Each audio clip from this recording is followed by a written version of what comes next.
This is New York City Board of Standards and Appeals, public hearing for July 15, 2014. We'll begin with the special order county, decision items, item number 1, 2496 BC, 213 Madison Street, Manhattan. Good morning, Todd Dow for the applicants. Good morning, Mr. Dow. We're going to reopen this case. Motion to reopen, Vice Chair Collins. Aye. Commissioner Nixon. Aye. Commissioner Montanez. Aye. Commissioner Brown. Aye. Now, we don't want to spend all that much time on this matter, which will have to be relatively minor. But Commissioner Montanez checked, they filed this morning, and I checked it as well, and there's no signage analysis for this case. And since our stumbling point is the signage analysis, I think you should supply one, because you have claimed in your recent communication to us that it is compliant with C1. I'd also like to just point out, though, that the previously approved plans do not show the two small banners on the street wall of the building. So, and I guess probably the most troubling thing was after you got your grant 5 years ago, the guy just went and put all the banners back up again. So we had to ask for them to be taken down. So we're going to go with a no banner approach here, okay? Even if you tell me that you have banners that comply with C1, just do the signage that's on the previously approved plans. Give us the signage analysis, and we'll close it after we get that, and we can vote this out either next week or the week after. Even though those two flags are permitted by C1 regulations, I look back at the previously approved plans, we only did the one elevation. That was all that was requested at the time. There was no side elevation, but I do know that on the previous application in 2008, that those small flags were reflected in the photographs, and they were part of the approval. The flag was taken down. Right. The pole was not taken down. This time, both the pole and the large flag have been taken down. But those small flags have always been there. They were there in 2008, and each one is approximately 1 square foot. They're within the projection that goes out. You're allowed up to an 18-inch projection. And I understand the question of the signage analysis, but if I recall correctly, an extension of plan doesn't require a signage analysis, and that's why one was supplied with this particular application. Okay, well, it does when you have a problem with your signage. So get us a signage analysis, take all the banners down, and we'll vote this out. We can do a closing event next week. Is that good? Done? Commissioner, anything further on this? Nope. Okay. Submission date, Vice Chair. You can submit. We can submit within 4 days, 5 days, I guess. Submit. All right, so we'll put it on for next week for the close and hopefully grant on the 22nd. Why don't you submit by Friday this week? Okay. All right? Thank you.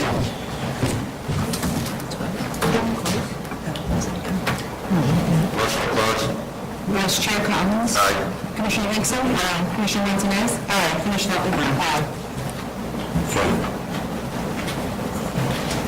Item number 2, 2801 BZ, 663-673 Second Avenue, Manhattan. Good morning, Sarah Farhadian for the applicant. Motion to grant? Vice Chair Collins. Commissioner Nixon. Aye. Commissioner Montanez. Aye. Commissioner Brown. Aye. Thank you. Item number 3, 34102 BZ, 231 East 58th Street, Manhattan. Richard Rebella from the PC for the applicant. Motion to grant? Vice Chair Collins. Aye. Commissioner Nixon. Aye. Commissioner Montanez. Aye. Commissioner Brown. Aye. Thank you.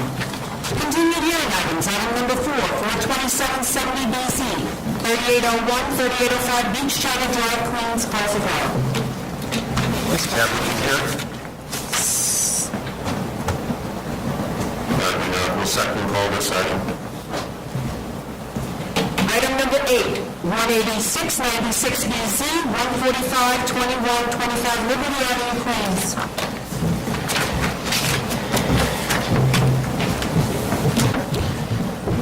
Good morning, Todd Dow for the applicant.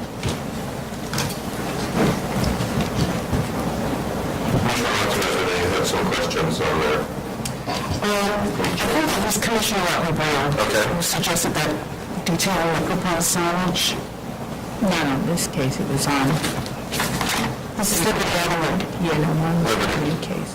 Oh, okay. I think you're going to be taking down one sign, correct? They've already talked to taking down that And the most recent photograph was submitted, that yellow one that says Venetian Limited is just a poster. My mistake, you're right, yes. That's just a poster, and we're going to take that down in the interim. But we did reach out to the property owner again, and he does intend to install the new signage as reflected on the plans. There's a possibility of a new tenant that would meet the use group restrictions for the middle lot, and they also need to install that door, so that's why they were waiting on getting the final signs. But that yellow temporary sign will be taken down, and that's the one on the far right as you look at the photograph. Right. All right, so your signage will be As reflected on the most recent reflected on the most recent plans. Correct. submitted plans. Okay. It will be C1 compliant. Okay. And I think we'll close this case. Motion to close. Speakers on this item. Oh, I'm sorry, I'm new at this. Are there any speakers on this item? Hearing none. Motion to close. Motion to close, Vice Chair Collins. Aye. Commissioner Hinkson. Aye. Commissioner Montanez. Aye. Commissioner Appleby. Aye. And we'll set the decision date for July 29th. Okay. Item number 6, 4797 BZ, 7802 Flatlands Avenue, Brooklyn. Richard Lobel of Shelby Lopez for the applicant. Good morning. Vice Chair, I understand from the executive session that there was a comment with regards to elimination of a parking space due to the placement of storage containers. We confirm that that is actually accurate. We've informed the applicant who has agreed that the storage containers will be removed. Okay, because otherwise Commissioner Montanez who pointed that out. Right, and reading the prior resolution, Sure. we didn't have the required number, so that was part of the... Absolutely. And the applicant has already contacted the tenant and is handling it there. So we provide a photo. We'd be happy to. Or if the board wishes to confirm that in the grant, whatever the case, we'll comply going forward. Okay. Any other questions? Any speakers on this item? Hearing none, motion to close. Vice Chair Collins. Aye. Commissioner Hinkson. Aye. Commissioner Montanez. Aye. Commissioner Appleby. Aye. Set the decision for July 29th. Thank you, Mr. Chair. Item number 7, 16000BZ, 25404 Francis Lewis Boulevard, Queens. Good morning, Todd Dale on behalf of the applicant. It's from my understanding, we've researched no questions about sprucing up the planting and questions with the curbs.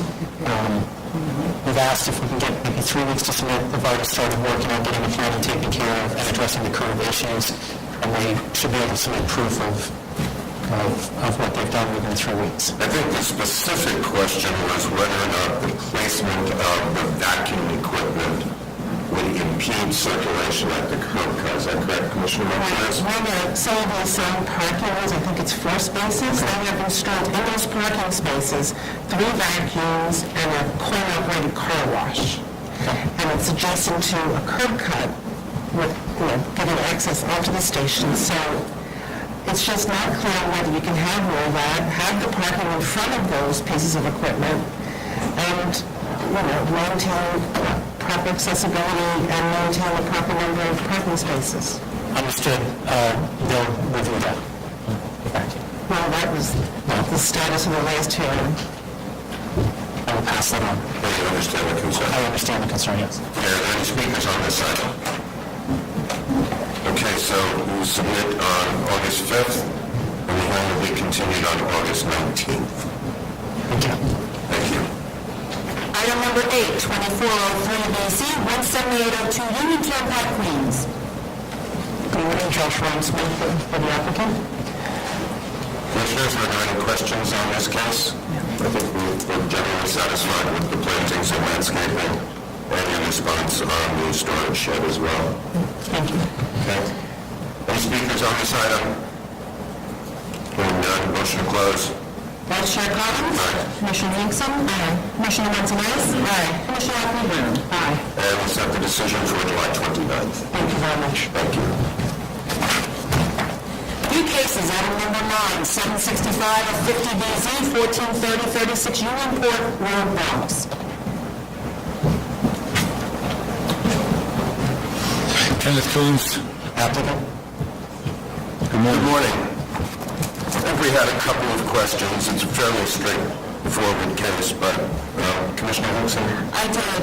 In your statement of facts and findings, you indicate that there's no embalming on the premises, yet the plans show that there's an embalming room, so you just might want to correct that. Not that it necessarily has an impact. It may be where they just, once they're embalmed, put them down there, so that's... Just make it clear, because there's a discrepancy between your drawings and in your statement. And also, and I know that Commissioner Otley-Brown had shared this as well, there were no photos of the parking lot, and I think that there might have been some issues with how the parking lot is maintained. I don't know. Yes, I did visit the site, and the parking lot is a little overgrown, and it needs to be spruced up. The landscaping needs to be spruced up. It needs to be weeded, possibly repaved in some areas because there's grass growing. It's very overgrown, and that's the portion of the lot that actually faces homes, because it's in the back on Odell Street, Sedano Street. So it should be restored to the best quality parking lot in terms of the landscaping. All right. Cleanliness. Neatness. You want a photo on that, or just a letter, or... No, a photo following the clearing away of the brush would be great.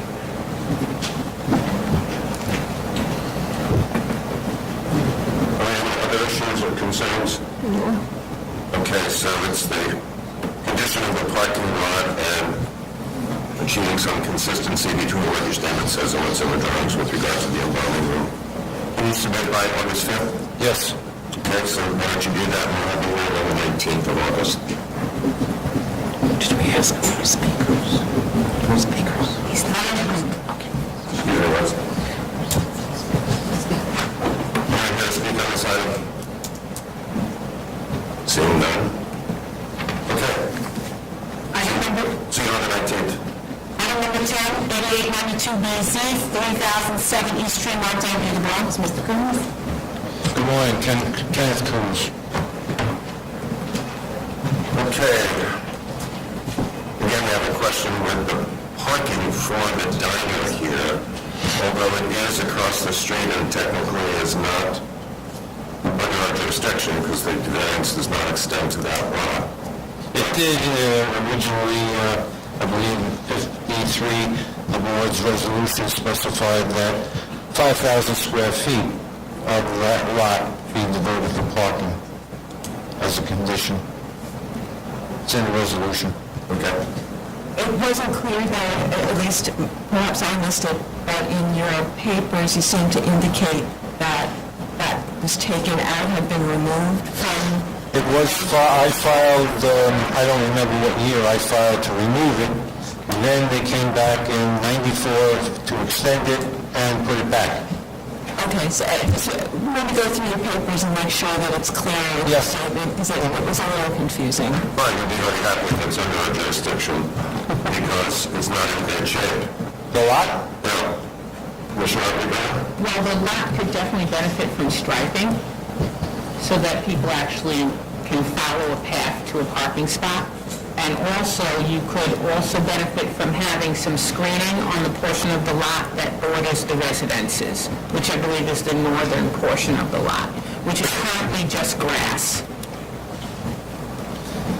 You want screening on the lot, Northern portion, on the portion of the lot that faces the... the homes.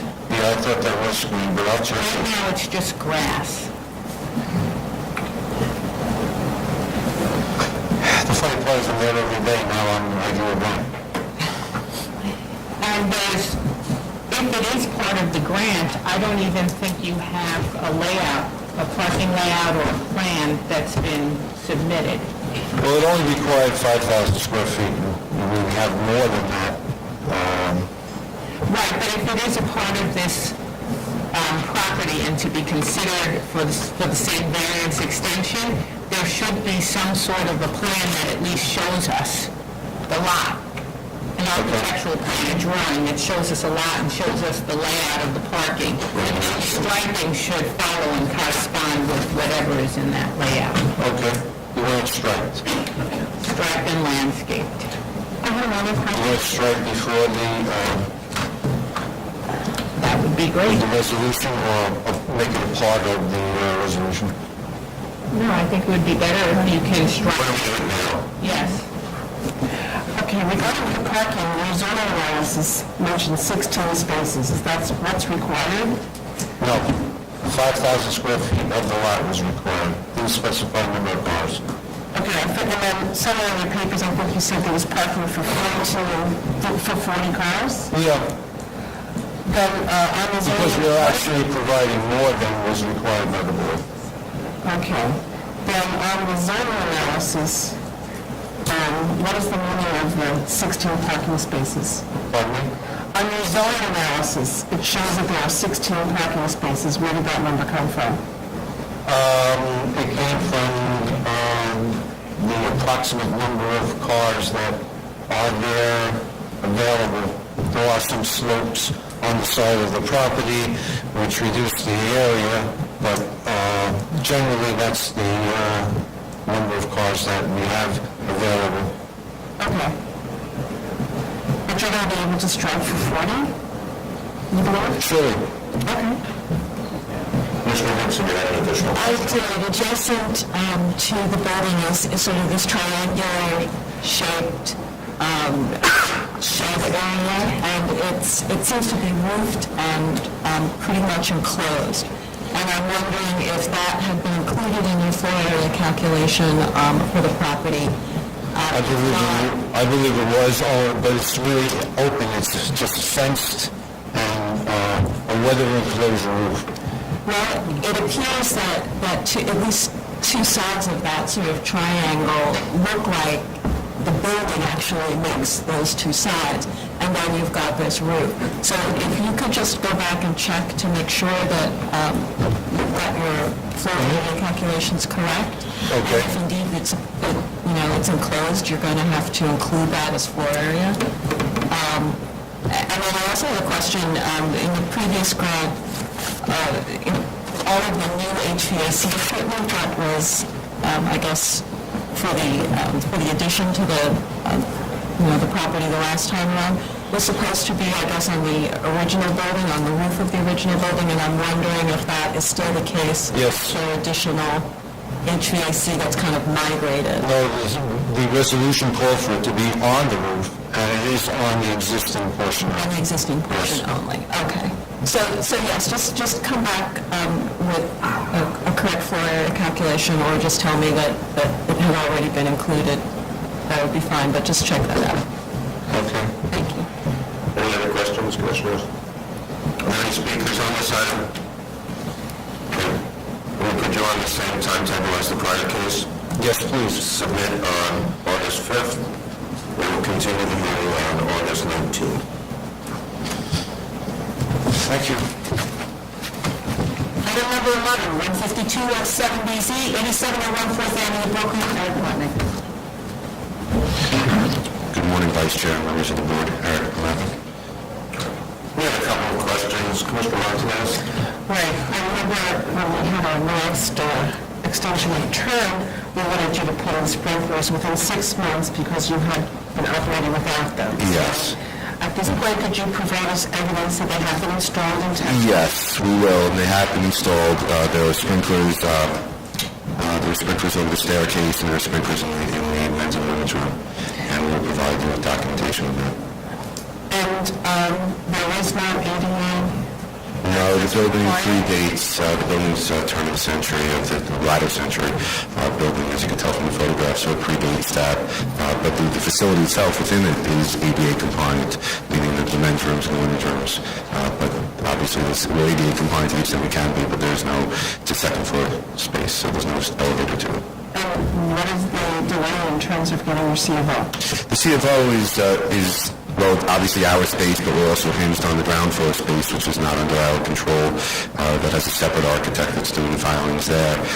And they're the ones actually that installed the cellar. I believe there's another question that the board had at the bathrooms at the cellar level, and how they got installed. And those were installed again by either the building owner or the first floor tenant. Permits have been filed for those to legalize those, and our architect is starting coordination with the building architect to commence with the filing for the certificate of occupancy. Actually, it's been commenced for quite some time. Now they're starting to work together. Once we get this approval, we'll be able to deliver our and the rebate to deliver for the CFO. Commissioner O'Brien? Yes, and since this is a corner lot, can you revise your signage analysis to break it down by frontage? Yes, we'd be happy to. We asked the architect, we're looking at it today. Commissioner Hinkson? Yes, you answered my question concerning your ECBs on the two bathrooms in the cellar that did not appear on the plan.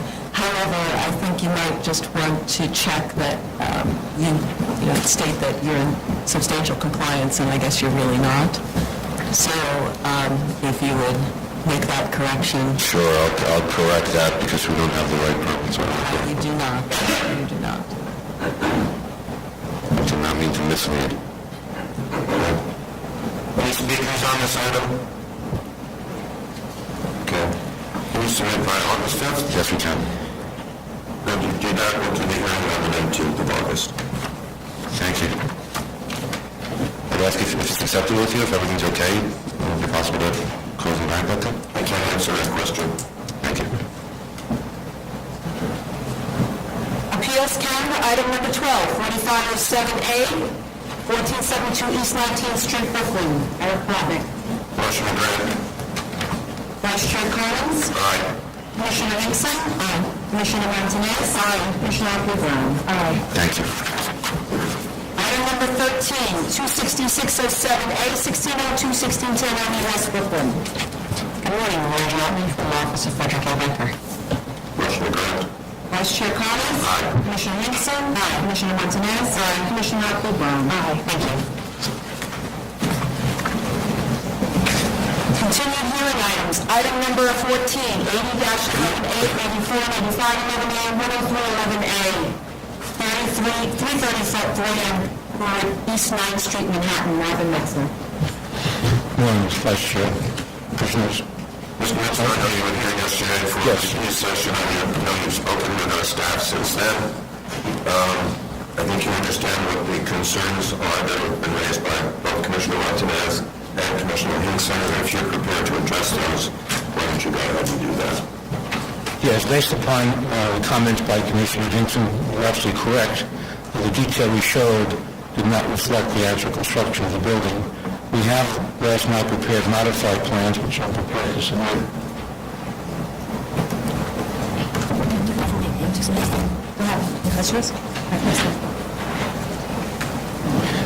These plans show a corrected detail for the fire stopping. These plans also clarify the fact that we're fully sprinkling the building, including the tenant space. And I think that may have been raised before, so that based upon that requirement, I think we've met code requirements that pertain to fire stopping as well as the other aspects of our application. Have there been plans, sprinkler plans, that only showed about a dozen heads? Yeah, I think my concern, and I'm glad that you've made the statement that you're including the tenant spaces, because that really was sort of my concern.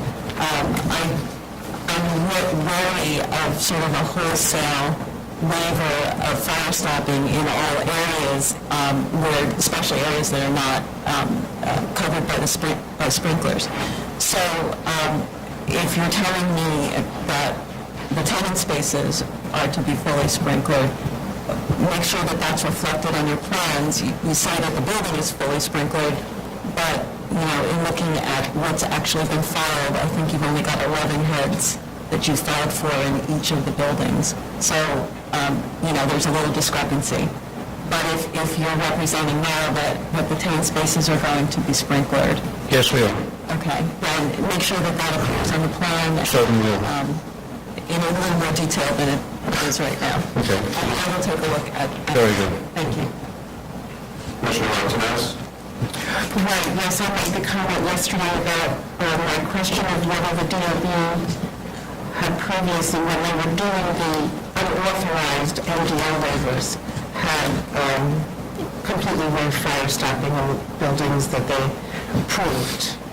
And I used as an example the case we're currently hearing, 515 East 5th Street, which shows that in the interior spaces, in all the apartments, the floors and walls are completely demolished. All concealed spaces are going to be fire stopped, and the walls will be replaced with gypsum board and metal studs. And it appears to me that the DOB did not waive MDL 152 when they were doing their other MDL waivers. I did take a very quick look at the plans you referred to. I don't know that they were the final plans that were used to construct the enlargement, but those plans do show a gut rehab demolition, which is different from what we're doing at East 9th Street, right? So that the two are not comparable. I would also point out that if you look at the notes provisions that you mentioned on those plans, there's one note dealing with MDL fire stopping, but it refers to the Article 7 provision for fire stopping, which is, I believe it's 241, which is not part of our application as a waiver.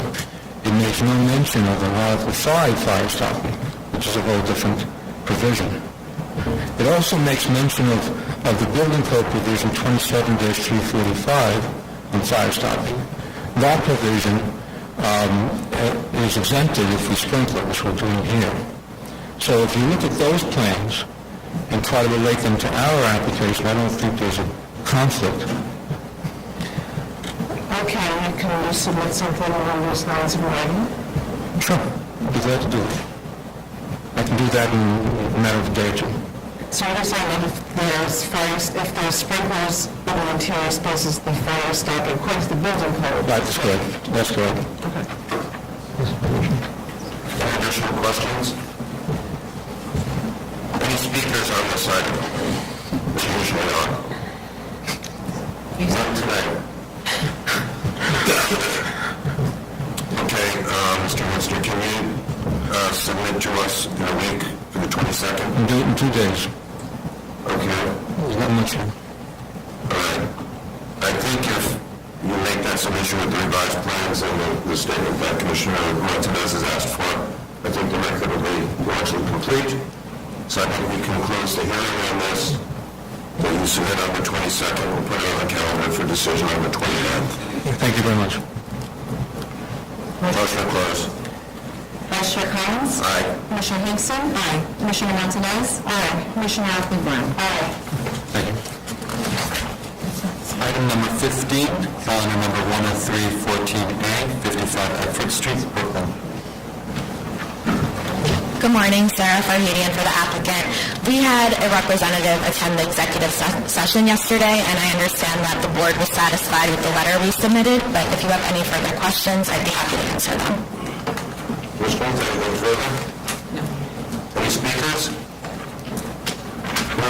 Okay, I think we can close the hearing on this. Motion to close. Motion to close. Vice Chair Collins. Aye. Commissioner Hinkson. Aye. Commissioner Martinez. Aye. Commissioner Brown. Aye. Thank you. And we'll set the decision for July 22nd. Next week. New cases, item number 16, calendar number 9214A, 790 7th Avenue, Manhattan.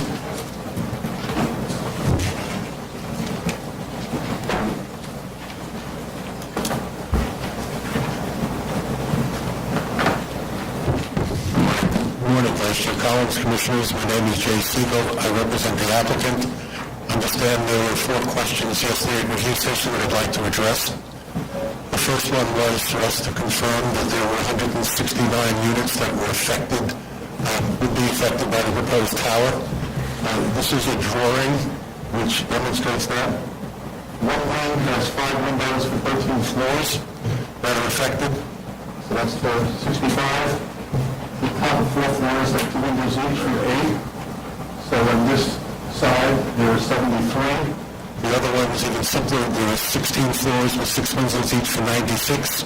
And the 96 and the 73 give us the 169 windows that we referred to in our papers. And each of those windows are operable, or are they not operable? They are operable. They are operable. But that is, we'll get to your fourth question. Most of the air doesn't come from, we don't assume that people will open the windows to get all of the air. People can certainly free to open the But windows. being operable makes them, I guess, sort of more in line with what you're asking for in terms of the size of the court. If they were non-operable, it might be a different question, so. Understood. Thank you. The second question was about a 25 by 25 scenario. And in our pre-application meetings, we did look at a 25 by 25 scenario, but it produced one additional floor. Instead of 50 floors above the podium in the alternate scheme, it made 55. So it was a little bit less efficient, and it had the added disadvantage of having 2 courtyards that would be non-compliant rather than the one in the alternate. So we only pursued the 30 by 20 since the 25 by 25 was a little worse. And the third was to clarify that our slope was as of right. And it's that above the 150-foot street wall that's allowed and 10-foot setback that's allowed, each subsequent 10 feet sets back 1 1/4 to 2 feet. And we've stretched it to the limit. So the floor plates are quite small. So we wanted to get the maximum on each floor plate by going to the maximum, which is the slope. We could have done a wedding cake, which wouldn't be as stylistic, and it also would have a little less floor area per each floor. The last question.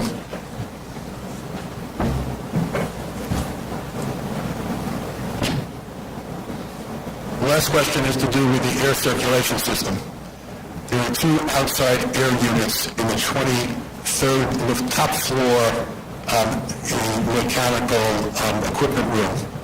And the 2 of them have louvers in the side of the building. And these are the equipment, these are the louvers. So one louver faces Broadway, and the other faces an area above the height of this hotel. Neither would face the proposed tower. And what happens, it's a pressurized, treated air system where the air that comes in through the louvers into the outside air system goes to ducts on each corridor. There's 5 to 6 ducts on each corridor. About 2,700 cubic feet per minute come into the corridors. Each hotel room, there's 40 or 41 on the floor, has a fan in the bathroom that sucks the air out at 60 cubic feet per minute. And so there's a little more coming in than going out because some of it's wasted the elevator shafts. And the air in the corridors goes under the door and then comes out through the bathroom. So that the air that will be through the system will be unaffected by the proposed tower. Any other questions? Are there any speakers on this item? It was pretty straightforward. Thank you. We can close the hearing. Motion to close. Vice Chair Collins? Aye. Commissioner Nixon? Aye. Commissioner Martinez? Aye. Commissioner Brown? Aye. And we'll set the decision for August 19th. Thank you.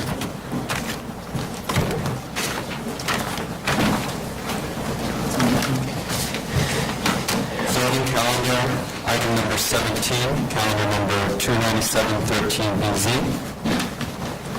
308 Cooper, Brooklyn.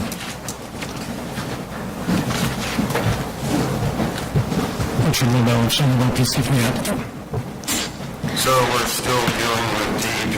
Correct. Is it a solvable issue? We believe it is. Unfortunately, it's taking some time, but the environmental consultant is currently working with DEP, and I think we're going to be approaching solutions soon. Okay.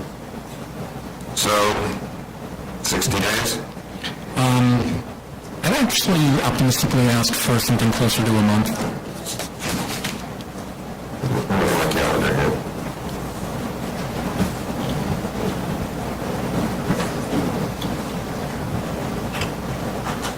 September 9th? That would be great. Okay. Thank you.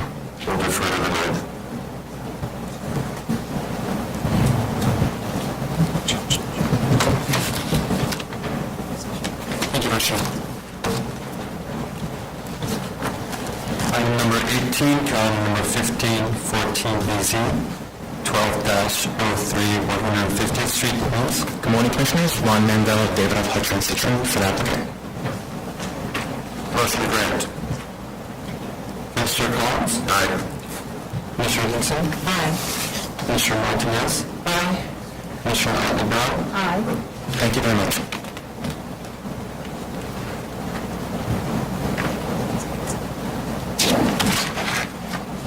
Item number 19, calendar number 5714BZ, 1 New York Plaza, Manhattan. Is the applicant here? Motion to grant. Mr. Collins? Aye. Mr. Hinkson? Aye. Mr. Martinez? Aye. Mr. Otley Brown? Aye. Continued hearings, item number 20, calendar number 31112BZ, 964 Dean Street, Brooklyn. Is the applicant here? Must be out in the hallway. Just let me call that.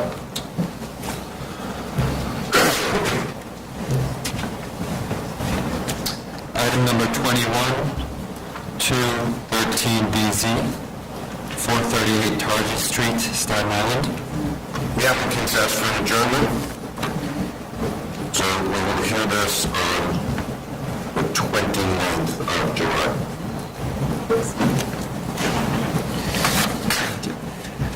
Item number 22, calendar number 25413BZ, 2881 Western Avenue, Brooklyn. Chair, Commissioners, Marvin Mixon is an applicant. I'd just like to convey to the board the effort we've made on this application. We presented what we believe was a reasonable application for a building that had some contamination issues that required remediation and that would increase the cost of construction and required us to propose a building that had a footprint of 145 feet by 50 feet, an FAR of 2.4 and 26 units in a four-story building with a fifth-floor penthouse. We slightly modified that after the first hearing to show a four-story building, same footprint, 2.19 FAR, with 24 units. Both of those iterations contained an underground parking garage because we felt we could not get parking on the surface, and we're concerned about the impact of surface parking to development as well as the neighbors. However, the board insisted that we look at a scenario that does away with underground parking, and we did that. We came back, took a little while to develop the plan, but we came back and proposed a building that had a first floor footprint of 114 by 35, with a cantilever upper stories of 125 by 50. This was necessary so that we had enough maneuverability on the surface to allow the parking to be surface parking with no underground parking. That also reduced the remediation costs, so that we produced a project at 1.71 FAR with 19 units and no underground garage. And that's the last proposal we submitted to the board. I understand from the executive session that the board believes that we should look at a different type building, which is two-family buildings on the site that may require some variances, but may require less variances than the current proposal and produce a building that's feasible. I will say that we did look at that. Anecdotally, our financial consultant did look at that and felt it was not feasible. But in light of what was discussed at exec session yesterday, we can certainly come back to the board, present a series of two-family dwellings on that lot, and identify what the return would be, and determine whether or not that would be feasible. I should point out that in terms of remediation costs, the difference between the different building types relates to whether we're doing a cellar, which requires 12-foot excavation, they were doing single-family homes and two-family homes with footings that require a 4-foot excavation. But most of the site is still occupied by the existing building, which requires a 9-foot excavation. Those are the parameters that we've been working at. And it's pretty conservative because we've sort of identified areas and the amount of excavation and remediation may be needed. And that's how we've calculated our return. As I said before, we will take a look at a two-family iteration that waives certain zoning requirements, both in terms of density and side yards if need be, to allow a maximum amount of units on that site. All right, I think that is the direction that we would like you to go in. I know you just told us that you thought you came in with a reasonable proposal. I think most of us thought it was somewhat of an overreach initially, and that you've slowly been moving in the right direction, both in terms of the C finding and the minimum variance finding. Commissioner Offenbach, would you want to raise some of the specific points? No, actually, I feel that Mr. Mitzner has addressed the points that I raised just today in terms of looking at a project that is simpler to construct and certainly of lower density. I think it's really a question right now of what is the minimum variance, and that's what I'm trying to get at. So I want to see if a building that is simpler to construct that costs half of the price per unit to construct would end up being a feasible project. And that's really what I want to see from this exercise. It may work, it may not work, but before I'm willing to concede that more than double the FAR is appropriate here, I want to see if a different building type will bring in a profitable project. Yes, and we're prepared to do that. Any other questions? I also brought up the fact that at the last hearing you had said that the excavation costs had been double counted. And no, that was a different calculation. They're not double counted now. Because there's, well, in comparison of the different scenarios between the equipment and the environmental. Yes, we spoke to McCorkin. And there seem to be actually some errors in the environmental calculations. We'll take a second look at that, but we did speak to McCorkin, and what he lists as excavation is really more foundation than excavation. It's called excavation foundation, but it's more foundation. So he says it was not double counted. The remediation excavation is not also counted on his calculations. But I'll clarify that for you and take another look at the other calculations. Commissioners, anything else? Are there any speakers on this item? Okay, Mr. Mister, how much time do you think you need to submit? 3 weeks. 3 weeks. Okay. So that will take you to August 5th. And we'll do the hearing on August 19th.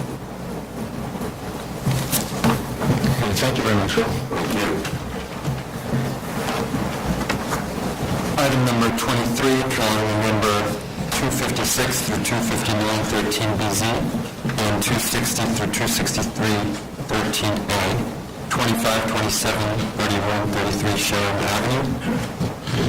Good morning again, Vice Chair Eric Palatnik. We attended your review session yesterday, and we understand that you'd like to wait for the Department of Transportation to formally...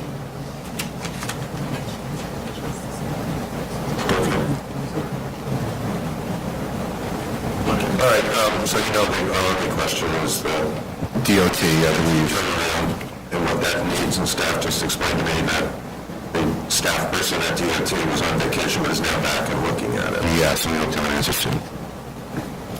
All right. It's not a complex issue to be addressed, just a question of the turnaround. So if the commissioners are comfortable with closing the hearing on this today, we'll have a submission in a week, and we'll try to get the decision on the 29th. People comfortable with that? I mean, if necessary, we can reopen if it's unresolved.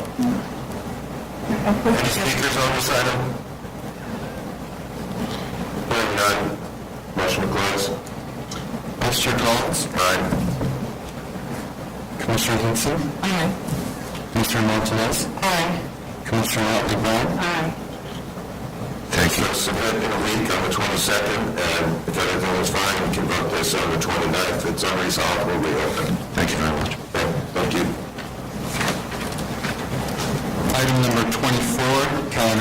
266 13BZ, 515 East Fifth Street, Manhattan. Marvin Mitzner, the applicant on 515 East Fifth. At the executive session, I believe Commissioner Otley Brown raised the question of valuation, how we arrive at the value. I just wanted to say, I thought it was a little unclear what I was saying yesterday. I just wanted to clarify my question. So if you allow me to clarify, it just seemed to me when you looked at the site value to add in the cost of the sixth floor and the penthouse into the site value and then add the construction costs in on top of that as development costs was unclear and confusing at best and possibly double counting. I wasn't sure what were the added construction costs that you were then adding in afterwards to the development cost of the project. So it would have been simpler to me if being that it was a good faith reliance, your good faith reliance on the permit led you to take a site. The site was a 5-story unrenovated building on land. So that would be your site value. The good faith reliance part led you to invest in the property in terms of creating a 6th floor and a penthouse, and then having to demolish the penthouse. So then that would be the total of your development cost. And you can add in the other alteration costs that you also use to bring the building up to the present condition. And then set that against either the income from the 5 stories or the income from the 6 stories to show that because of your good faith reliance, you made an investment in the property that you can't recapture if you have to go back down to a 5-story project. Okay. You can barely recapture going to a 6-story. I thought that would just be much clearer to read, and then it dovetails with your A case, which is good faith reliance. Well, in our financial consultant submission of June 9th, on page 3, there is a breakdown, which I think is similar to what I just mentioned, so I'm not sure what's wrong with that breakdown. Right, but when I looked at it, it looked as if, and I could be, mistaken, it looked as if into that site value you were adding in the cost to create the 6th floor and the penthouse, as well as the demo cost. And then you had construction costs, hard and soft construction costs, also in the development cost. So it looked like it was going in twice. I can't see that from the breakdown that I have, but I would like Jack Friedman to respond to that, because he has a more detailed breakdown. That would be great.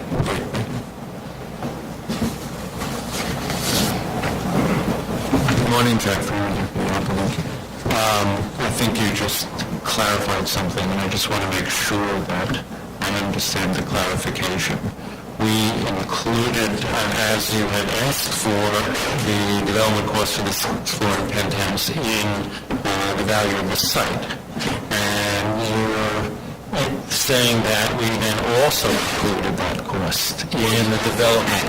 Right, you also had development costs, and it was unclear whether or not the development cost was recounting that cost of the 6th floor and the penthouse or something else. And if it was something else, what was it? Okay, I'll take a look at it, but I think you just made it a little bit clearer because we were sitting around scratching our head because we thought we had done it. And if we have included it twice, then we can remove it from one of the inclusions. Right, so I would say then remove it from the site value itself, because then it really will match up with your A case of the good faith reliance on the permit made us or led us to develop this property further. We'll take a look at it and see, first clarify it and then see how it sets after that. Thank you. Okay. Commissioners, were there any further questions on this case? Are there speakers on this case? Come forward, please. Please state your name for the record. You'll be given 3 minutes. Sure. Good morning. My name is Daniel Bernstein, and I'm from the law firm of Arnold & Porter.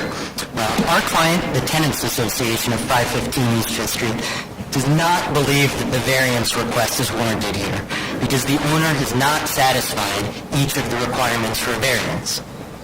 First and foremost, the applicant has failed to show no reasonable possibility of making a reasonable return without the variance. Let me explain why. For nearly 8 years now, the owner has collected market rate rent on the units that this board has said should never have been built, units that do not have a certificate of occupancy. By our estimate, the owner has earned approximately $1 million on the illegally occupied units. The owner has not accounted for this income, which is clearly relevant to the financial hardship analysis. Accounting for the collected rent undermines the owner's claim of hardship. Indeed, we believe a proper accounting would show that the owner actually has received a windfall from his continued defiance of this board's rulings. Put differently, the owner would still make a profit even if the building is returned to its prior condition. For this board's decision to hold up in a court of law, the board must take the owner's income into consideration, or at least explain why the board is not doing so. Furthermore, while the owner has paid lip service to this board's ruling that the penthouse must come down, his actions speak louder than words. The owner continues to rent out the penthouse units and currently is running an advertisement on the website Street Easy for a new lease to begin on September 1st. I have copies of that advertisement here, which I'm happy to share with the board. The Street Easy ad demonstrates that the owner has no present intention to remove the illegally occupied penthouse. We respectfully submit that this is not good faith. The Tenants Association's prior submissions document the many other reasons why the owner has not acted in good faith here. The owner had constructive knowledge from the very beginning of this ordeal that he should not rely on the DOB permit that this board effectively revoked. The Tenants Association, elected officials, and this board all questioned the validity of the permit. Moreover, the DOB itself issued numerous stop work orders and violations for illegal occupation of the construction.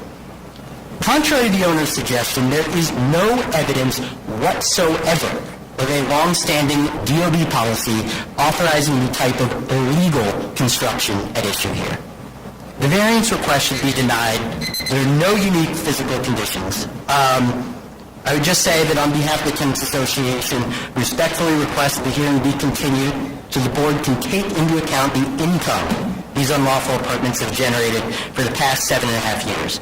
The owner should document the precise numbers from his own records, and the board should allow the Tenants Association an opportunity to respond in writing on or before August 19th. Thank you for your time. Thank you. Are there other speakers? Okay. Mr. Woodsworth?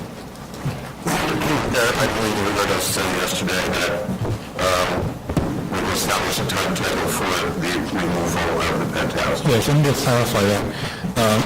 We have said that within 6 months following the final approval from this board, we will demolish the penthouse. We'll remove the penthouses. We've looked at penthouse removal issues in other buildings, and you're offered to do it in 6 months. While welcome,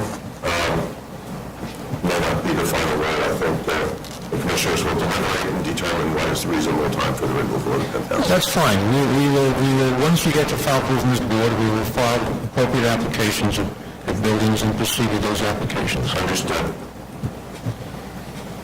Commissioners, anything further? All right, we will close the hearing. The related MDL case will be restored to the calendar at some time soon. We can set a decision. Oh, right. We still want the clarification on the financials. Oh, yes, of course. If you could submit that in a week, on the 22nd. Is it right? It's a rather discreet question, isn't it? It is. It should be. It should be. We'll do that in a week. Yes, we can do it in 1 week. The tenants, please have an opportunity to respond. Yes. We'll submit the clarification to the Tenants Association also. And I'll give the tenants until the 29th of July to respond. You'll get a week, they'll get a week. And I'm going to close the hearing today, and we'll set the decision for August 19th. Motion to close. Vice Chair Collins? Aye. Commissioner Henson? Aye. Commissioner Montanez? Aye. Commissioner Appleboro? Aye. Thank you. Thank you. Item number 45, 277-13BZ, 1769 Fort George Hill, Manhattan. Jeffrey Chester.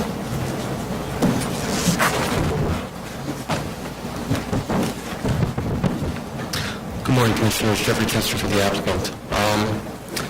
As you know, we presented a revised proposal.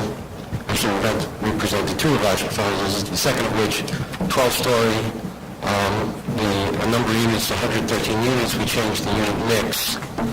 In addition to that, we've gone back and looked at the parking, and the architects now believe we can provide the adequate number of parking given the reduced number of units in the garage, so we have withdrawn the request for a variance for parking. Okay, Commissioner Henson had a rather specific question yesterday at review session. I hope you're prepared to address it. Commissioner Henson? Yes, concerning the parking in the cellar and providing the additional parking that we're glad to see that you've done. My concern was that you're able to provide that parking via triple stackers. And I guess my question is that have you provided enough room in the cellar to, one, have triple stackers, plus the sprinklers that are required above those stackers, and, sort of any other headroom that might need? I'm going to have Mr. Victor Bodie-Lawson of VLA Architects address that question. Yes, Commissioner, we have. The floor-to-floor height in the cellar will be about 16 feet, which will allow for triple height stackers. And the other level, which will be accessed by an elevator, will be about 15 feet. So we will have enough room, and we will provide the necessary sprinkler systems for that. Terrific. Could you put that on your drawing? I think you didn't give me a height in the cellar. We will. It's difficult to sort of judge. We will. If you could just make that adjustment and show that it works. We will. So, thank you. Commissioners, are there further questions on this case? No. Are there any other speakers? All right. Go ahead, man, you go first, and then the gentleman go second. Man, why don't you come to the podium and speak? Please state your name for the record, in 3 minutes. Thank you. My name is Barbara Frazier. I'm a resident of 99 Hillside Avenue, and I represent the Hillside Bogartis Community Association. I had wanted to speak. I had reviewed the new submitted plans, and I wanted to speak to some points. First of all, the group Stobro says the variance will not alter the essential character of the neighborhood. We disagree with that, but the land, from a land use perspective, they say would fit in nicely with the surrounding neighborhood, and it's with the contextual profile of the buildings in the immediate vicinity. That's not true. The other high-rises have a very small footprint that's surrounded by a very large acreages, like 3 acres for 2.9 acres for my building, over 1.5 acres for 11 Fort George Hill, 1 acre and more for 17 Fort George Hill, which is a large drainage lot coming down to Hillside Avenue, which really sort of buries and immerses the buildings. The issue with the proposed Fort George building is that it is right there at the subway stop, overwhelming the neighborhood. And I think that the pictures that have been submitted so far haven't shown sort of how close it would be. I mean, this is the picture here, and I have these here for the commissioners to look at to show how close.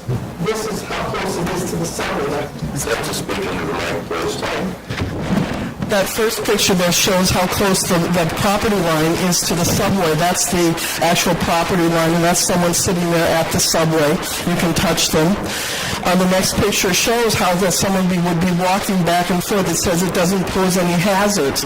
Well, actually, I can't imagine constructing someone there, someone even be in a window in that building and be right there at the property line, constantly being in danger right there at the subway track, because it's right there at the subway platform. You see right here, this picture, parts of the subway platform are right there at the property. And the point here is showing how right up against the property the one is. Yesterday I submitted to the commissioner pictures out of the windows of our building, which showed how half of the building would be thrown into dark shadows by a building that would be 14 stories tall. 6-story might have no effect, but it's the 14 stories which would actually obliterate the sky and would actually just sort of block out the whole sky for half of the whole back of our building. And I think that is a real impact, on our building. The next thing I wanted to address was the issue of because they said most importantly, the proposed development fills a large need in Washington Heights Inwood for additional units of affordable housing. I don't really see this development as affordable. I see it as a move in the gentrification area. They're using $62,500 as the median income for New York, but in Washington Heights Inwood, we have a $35,000 to $40,000 median income. We are very working, lower blue collar area, and when they're talking 40 to 140% of median income on a two-bedroom, we're going to be seeing incomes of over $100,000 in a proposed building. In addition, valet parking is not an amenity that exists anywhere in Washington Heights Inwood, and that would be introducing something. Okay, so that would be something that it's really not perceived as affordable. So that's what I want to say. The other thing is that the cost of people have raised objections that the costs are spread over these units and that the size of it would be committed toward the church is a large subsidy being placed on the other units. In other words, the square footage that is allotted to the church, because then that spreads the cost of maintenance and such over the units. It seems, unfair. Okay, thank you. I'll submit other comments in writing, okay? Yes, thank you. The next speaker.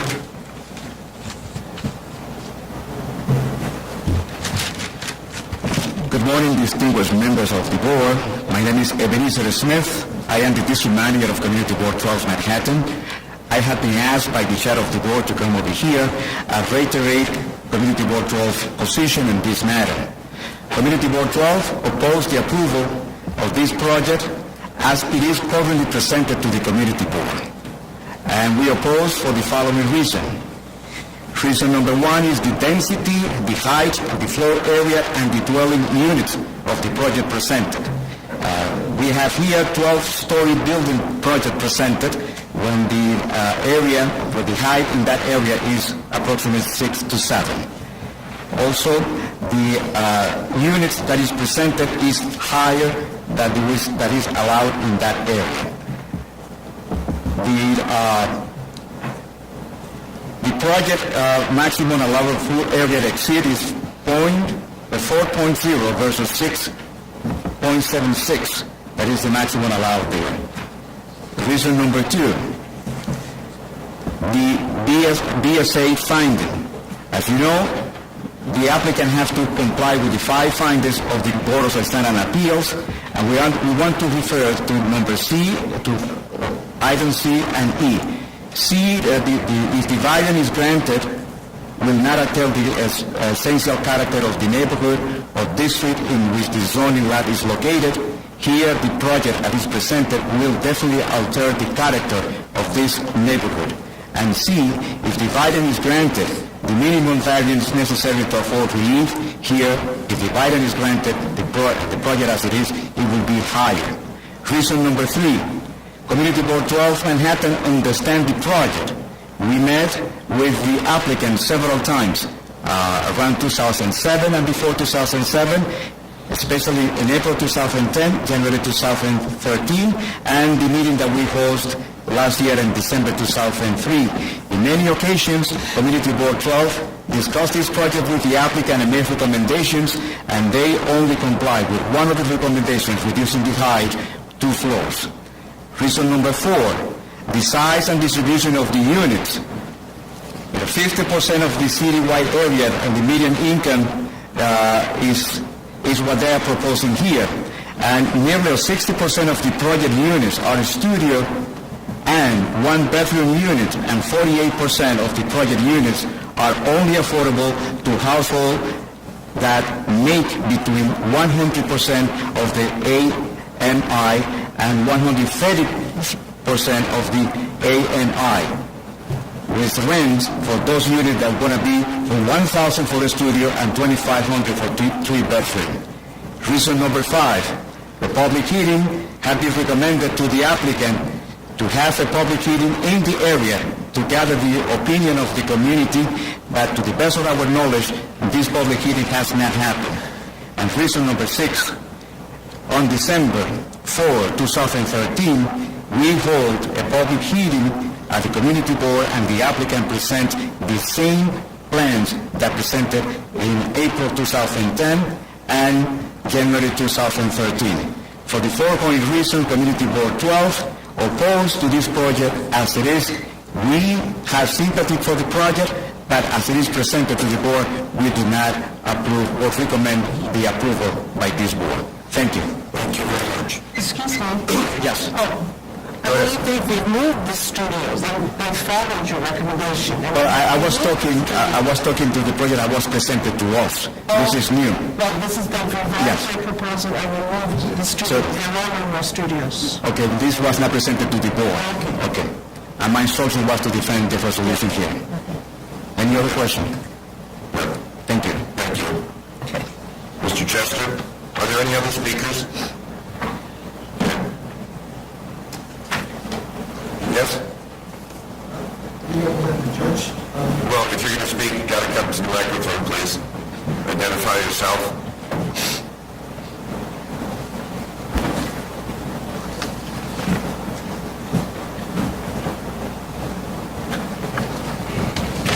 Good morning.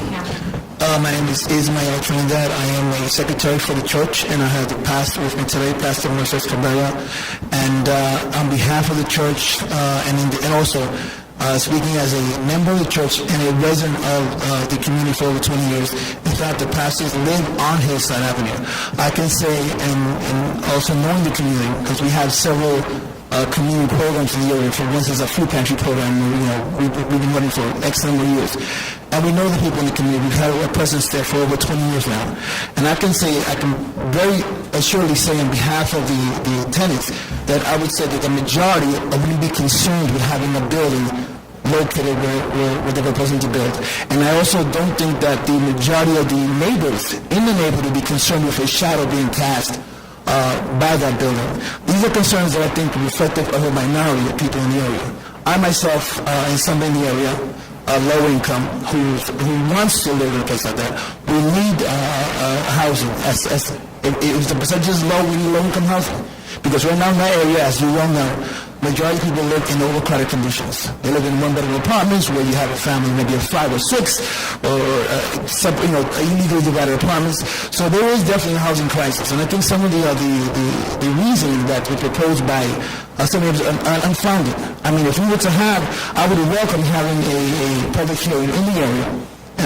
We have a community convention where we have an assembly area, and I would welcome the community to come and speak on behalf of this project. And I assure you that majority of the reasoning proposed would not even be reflective of what the community board is presenting or the tenant who just spoke is presenting. I really, again, speaking on behalf of the church and the community, I think it's reasoning that's would be only focused on a small minority of that community.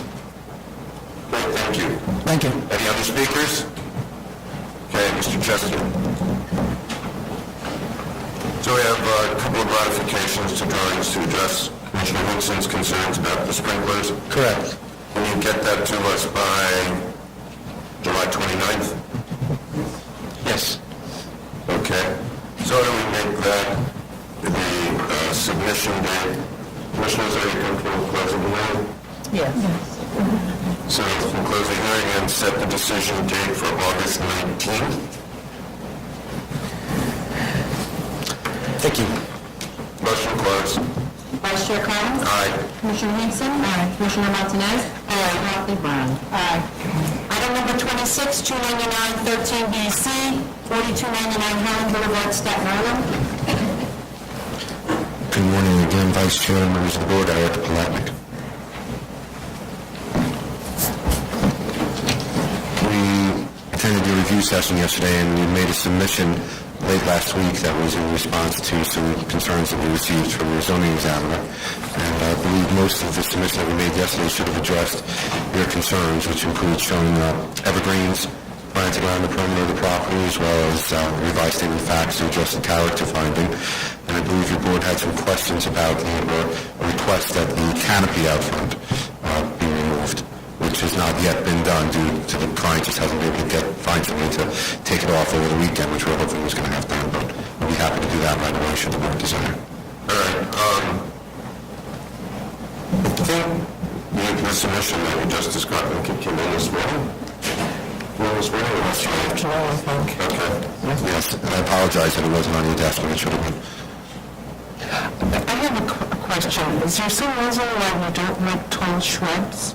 The architect doesn't... No, we're happy to plant any shrubs, any shrub, the evergreens. Over 3 feet high. Now he's saying they won't go over 4.5 feet high.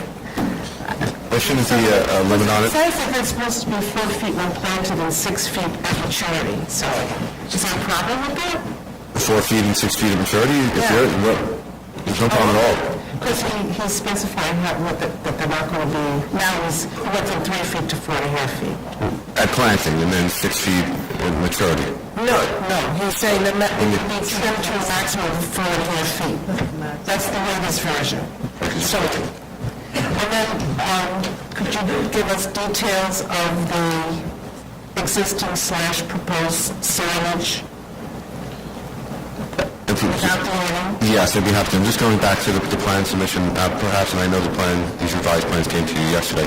Sheet 19 of 19 indicates that they'll be planted at 3 feet and maintained at a height of 4 to 6 feet. I think he was just trying to be... I thought it was 4 feet 6 inches. No, I think he wrote 4 to 6 feet, but we could change that to 6 feet. I think he was just trying to put a general range. I don't think he was trying to go anti-large trees, excuse me. Well, I'll have him change the note there if you'd be more happy and say 6 feet. Sure. Okay.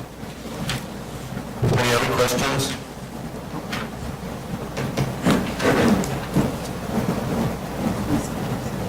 Any speakers? No.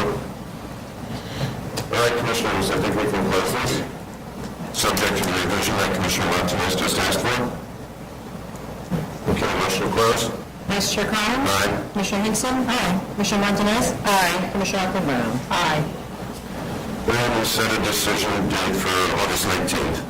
Thank you. We can submit in a week, right? Yes, we can. So that's the 22nd. We shall. Item number 27, 324 13BZ, 7832 138th Street, Queens. PC for the applicant. As chair, I understand that there was a remaining question with regards to the attic square footage. It turns out that the attic floor plan has a notation that was submitted in error, indicates that there is an area approximating 980 square feet with structural headroom of greater than 8 feet. That is incorrect.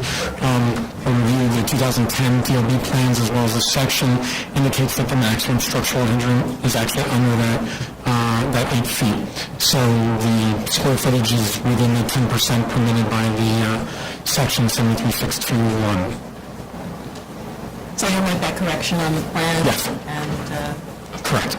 So none of the attic floor areas has a headroom of 8 feet? That's the architect has told me that none of it has a structural headroom greater than 8 feet. Okay, so we're back to our original... Correct. Okay. So then you're within the 10%. Correct. Allowed by 70. Yeah, we're slightly under. Commissioners, you satisfied with that? Okay, I think that was the only question. Okay, great. Any speakers on this? Seeing none, make a motion to close. Vice Chair Collins? Aye. Commissioner Henson? Aye. Commissioner Montanez? Aye. Commissioner Oakley Brown? Aye. And the decision will be on July 29th. Thank you, Vice Chair. We'll submit the revised plan prior to that time. Okay. 22nd. 22nd. Okay. Need a second call, Dean Street, please. Sure. Item number 20,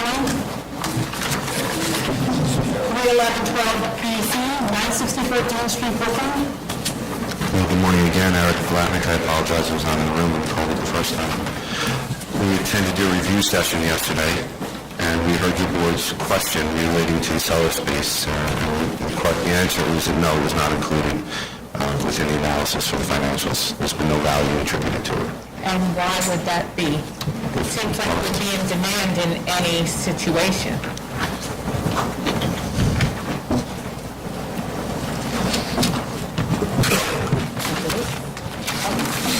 Barbara from because in all the proposals there, it's all storage space. It hasn't, which is really attendant space to the first floor. It's not designed as storage units. To get on the income from that.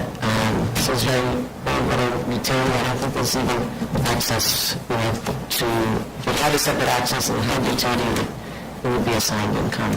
Right, but if it's storage space accessory to the office on the first floor, wouldn't that be of value to an office?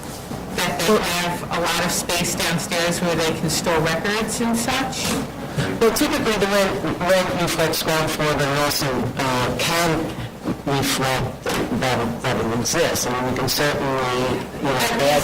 If you don't at least include a narrative in your financials, it looks like you just left it out because you forgot about it.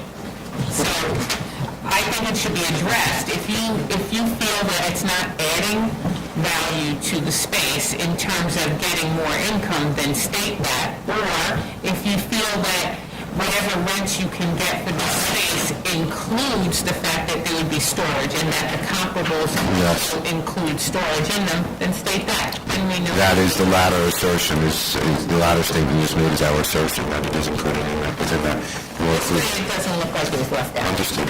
Understood. We'll attend to that. Fine, why don't you make that revision and submit that to us by July 29th? It's 2 weeks. I think that was the only open question. That is.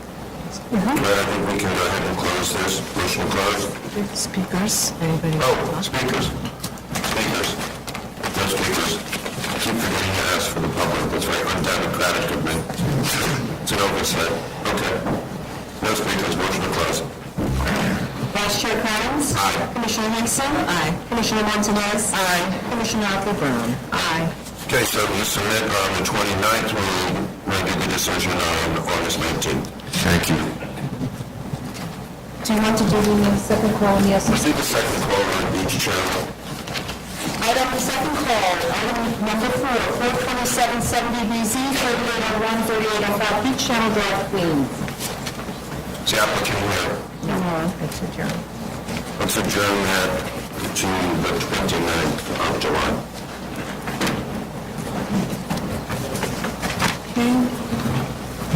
Three cases, item number 28, 18513BZ, 97 Franklin Avenue, Brooklyn.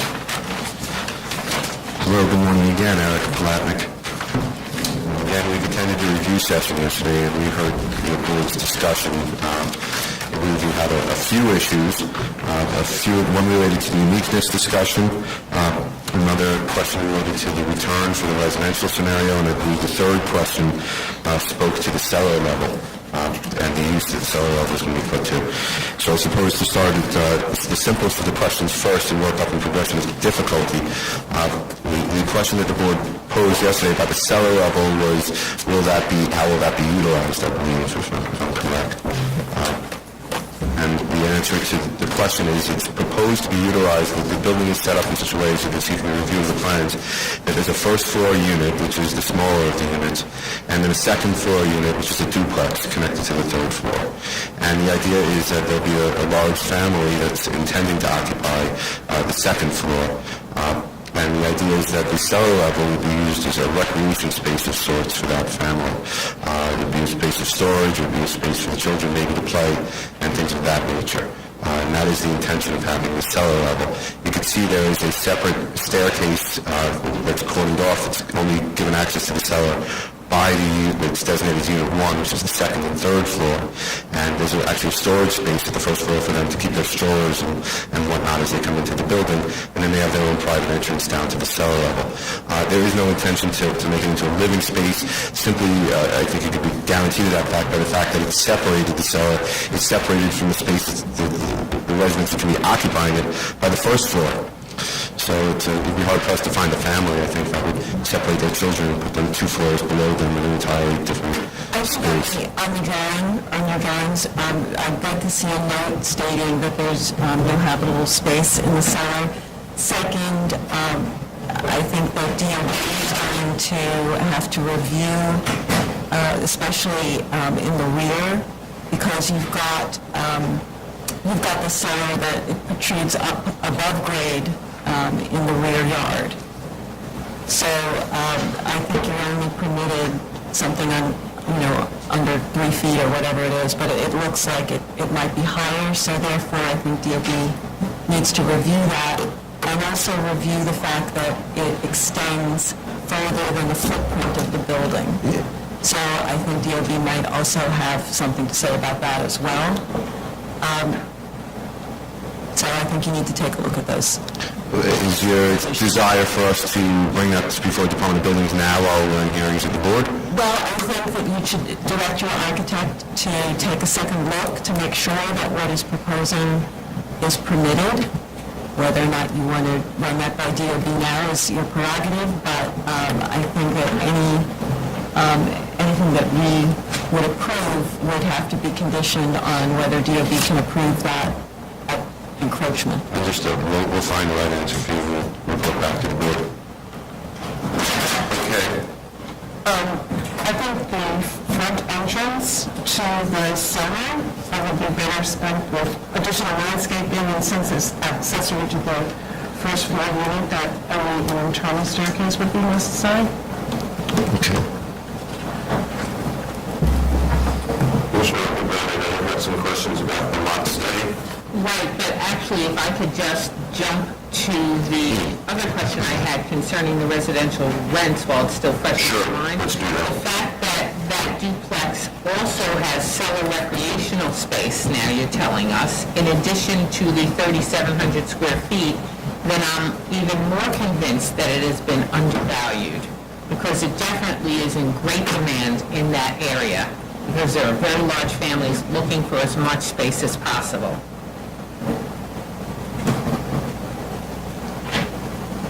So I really would like to see, when the financials are redone, that they would be redone, giving us a more accurate idea of what the income for that large apartment is going to be, taking into account The added value space for the seller.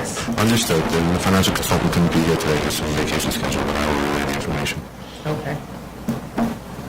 I know the final question that I think the board had related to the uniqueness discussion, which came up yesterday in the review session. I think it had to do with the completeness or lack thereof of the lot study. And then you want to get at some of the specifics. Right, yes. In the narrative, you actually say you are one of 5 lots that are similarly situated, and you go on to distinguish yourself from the other, I believe, 20 vacant lots. Correct. That you allege are either used in conjunction with the adjacent lot or owned in conjunction with the adjacent lot. So the first thing that happens is I go to the lot study, and I find that in your lot study, it seems as if you're showing only one of 3.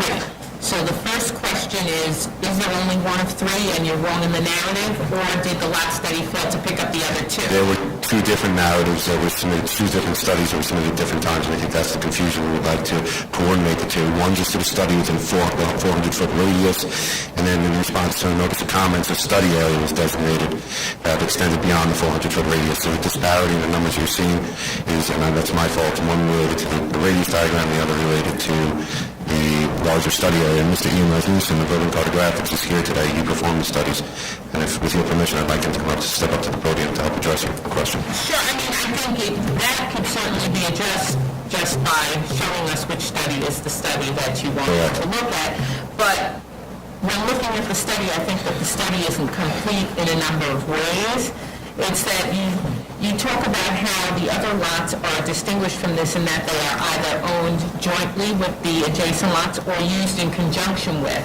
But other than your narrative telling us that, there isn't anything in the actual study that's proving that. So, for instance, you have each lot listed, and you're saying used in conjunction with the other lot. I understand. You don't list the... We don't give you the supporting documentation so that you can make the same conclusion that we're concluding. Right, you tell us the owner of the lot in question, but you don't tell us the owners of the other lots that are adjacent, so there's no way for us to verify what you're actually saying to us.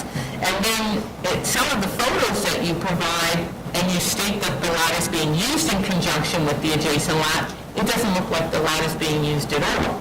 So there's no C of O even to verify that it's even... You need a nexus between the two. Yeah, I need backup information, so I should draw the same conclusions that you are. Understood. And Mr. Rasmussen has a few words to comment on. Good morning. Ian Rasmussen with the applicant. As you know, we prepared the study. I will speak to the person who performed the on-the-ground survey. You saw the photographs. There should have been, in the version that I would have hoped you would receive, a single paragraph description and along with each site that described the basis of concluding that the two properties were in fact used in conjunction. Right, but you do say that, but then you look at the photo and it just looks like a lot that's vacant. I'll rectify it. I'll rectify the findings. I don't know what you're... I mean, it wasn't just, it wasn't just like a street view on Google or something. Somebody actually went to the sites and identified that, the cars being parked on the one lot were people coming in and out of the building. Then if you had proof that it was illegal use in conjunction with, that you could show us a C of O or something that ties it in and lets us see that, okay, it's not what I see in the picture, which is just a vacant lot that has a fence around it. In some of them, you have a fence that's blocking off the use so you don't see anything, and other ones you have some sort of openness and it looks like it's just blank space. It's just a lot that's vacant, really. So then you wonder why it's different. Well, we can clarify the written narrative with the photographs for you. Okay. Any other questions, commissioners? Are there any speakers? No, we had a notice problem on this case, right? Yes, there was a miscommunication on the notice, and we're going to be redoing the notice for the next date that you give us. I think you should submit your revisions by August 5th, and you have sufficient time to give notice for a hearing on the 19th of August. Does that work? Thank you, Vice Chair. Yes, it does. Okay. Thank you for your time. Thanks. Item 29, calendar number 26413BZ, 257 West 17th Street, Manhattan.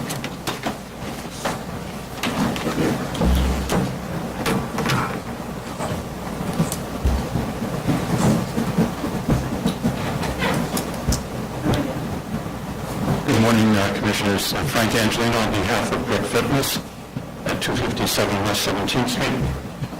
The description yesterday at the review session accurately leads into our testimony today. We will focus specifically on testimony from one of the owners of Brick Fitness who will describe the sound attenuation measures that they have been taking for the last over 9 months. Secondly, we will have, that's Jared Blank, who is one of the owners of Brick Fitness. And we will have Heidi Jones, who is a head coach at Brick, and she will describe the operational methods that they have in place to prevent any sound from being magnified or increased within the space. 3rd, we will have David Koch of Criterion Acoustics, who will speak directly to some of the information that was submitted to you by other acoustical people, and he will speak directly of the tests that have been taken and the results of those tests. We also have Jeffrey Kaplan, who is the litigation attorney, who will speak, if necessary, in response to anything that you hear from the opposition to this application. Specifically, on this case, you received a submission on Friday from the residential condo in the building. That submission, and I never quite understand this, why that submission was made on a Friday and not given to either Jeffrey Kaplan, who has been counsel on this case for over 9 months, or to myself, who has appeared at the community board with the people. It's clear that there's no advantage given by submitting such material at the last minute. Basically, if you look at the material, I'm not going to go into the details, but it's basically the warmed over litigation papers that have been submitted from the last year, starting a year ago. Almost all of the information is out of date, therefore it is not factually accurate for today's situation, and it includes the latest submission is, I believe, June 5th from Acoustalog, which is also out of date, inaccurate, as you will hear from David Koch, and reads like a gossip column from page 6 with remarks attributed to my clients rather than focusing on the actual events that were taking place at that meeting. But David Koch will go into that in detail and show all of the inaccuracies in that report, which is the latest report. And again, things have been done since that point. So, not to belabor the time, I will ask. How much time do you think your team will need to make their initial presentation? Our side, I don't think more than 10 or 15 minutes. Fine, why don't we get started with that then? Jared Blank. Jared Blank is one of the co-owners of Brick Fitness. Hi, my name is Jared Blank. I'm one of the owners of Brick New York. We have an illustration. I hope it points out that we exemplify a certain pattern, that being when a problem is brought to our attention, or sometimes we anticipate some of these problems, we seek to verify, authenticate the problem. Sometimes we're not allowed, in the past we haven't always been allowed to go into the units, but we seek to authenticate the problem, we search for a solution. If we find something, we test it to make sure it works, and if it works, we implement it. And these bullet points show all the things that we've done since we've opened, and I hope it does exemplify that pattern. There have been two major problems. One is sort of normal airborne noise, music coming from speakers. As far as I'm concerned, we've completely solved that problem. We put in a whole new sound system with pendant speakers that are directed into our space. I've walked the second floor. We're getting a number of complaints. Not one note of music was audible to me or our sound consultant. That's all I have to say about that. The other problem is a little more complicated. It has to do with vibrations from some of the exercises we do. We anticipated this was going to be a problem before we started. We did some testing initially last summer on the bare floor. It was horrible as we expected. We started looking into vibration mitigating flooring systems. We started with the kinds of systems you put under basketball courts and gymnastics areas. They were under the advice of consultants. We realized these were not at all adequate for our purposes. The next thing we did was we put in a system. It's a spring-loaded concrete floor. There's hundreds of springs in this system. There's nothing commercially available that's better at mitigating vibrations, and that's what we went to immediately at a huge expense, and it took a lot of time to install. We started operating with this system, and we immediately began getting complaints, and I asked to go up and just to authenticate and wasn't allowed for a long time. Eventually, once certain things were worked out, we went upstairs after about 2 months, and I realized immediately that this flooring system was not doing the job that it was promised to be doing. When we dropped weights directly onto this floor, it was making a giant sort of sonic boom that traveled up. We immediately contacted the manufacturers and so on here, and we started looking for our own solutions to these problems, and what we came up with, here's a picture of it here. You have interior matting now, these big, commercially available, big foam pads, and we sort of house them in these platforms, and we've tested them, and they do a great deal to mitigate the problem. We used to get complaints from the entire building, and now the complaints really come from basically one apartment, 2B. We realize we do have a little bit more work to do, and we're continuing to look for better systems. This was always meant to be a temporary solution. Even as a temporary solution, it worked incredibly well as far as we're concerned. We're continuing to develop new, under the guidance of our sound consultant who's helped other CrossFits out of very similar problems. We're developing new kinds of platforms that we can use in housing these systems that we have to mitigate the rest of the vibrations that we're met with. Any questions? When was the last time you did any testing? When was it? Well, we tested the sound system in early June when we put it in, and the last time we did testing with the residential units to do this testing? Yeah, we're under litigation. The court ordered that if we had a remedy, we had given sufficient forewarning, we had to be allowed upstairs to see if our remedies work. So only since they sued us, and these court orders have been issued, have we made progress on this issue. Before then, we were kind of stumbling. We would gather material, but we weren't allowed to go up and test. Anyway, with the sound, with respect to just the music, it was in early June, and I'm not sure when the last... maybe a few weeks before that, we did other testing with respect to the vibrations. So have you installed any other sound mitigation measures after your testing? Well, like I said, the music is completely solved. We're developing, we just put together a new, our sound person can test it. Under his direction, we put together these are just big foam pads, and they really do soak up the vibration and drop weights. It's a different kind of system with springs and concrete board, and he's used it to great success in other CrossFits, and we're trying to sort of retrofit it to our existing materials. So yeah, we asked for access recently to go up and see if they worked, but the guy on the second floor was renting for his apartment, so we were not up recently. Any other question? The next speaker, Heidi Jones. Hi guys, my name is Heidi Jones. I'm a head coach at Brick New York, and I know there have been various sources that have cited that at our CrossFit gym with somewhat reckless abandon throw weights around. It couldn't be further from the truth, because if that were the scenario, we wouldn't be here for a sound issue, we would be here for bodily harm.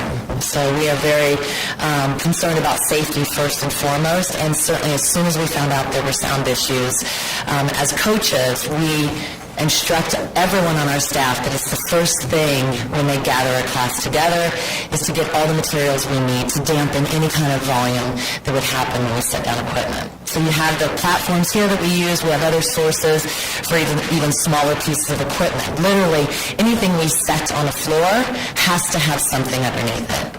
We've gone to probably more lengths to dampen sound than any other CrossFit because we are massively concerned with this issue. It's not that it has fallen on deaf ears. We have literally taken every complaint and tried to figure out a solution. And it is so intuitive now into all of the general members in the gym that they instruct other people who might be newer. You know, if someone has forgotten to pull a piece out before we actually start the workout, another member has gone over to grab something. So it's become routine for us. There is nothing that is thrown or dropped with any abandon. It is to the point that we have gone from here are the pieces of equipment to help mitigate sound to we have instructed them actually how to place things down.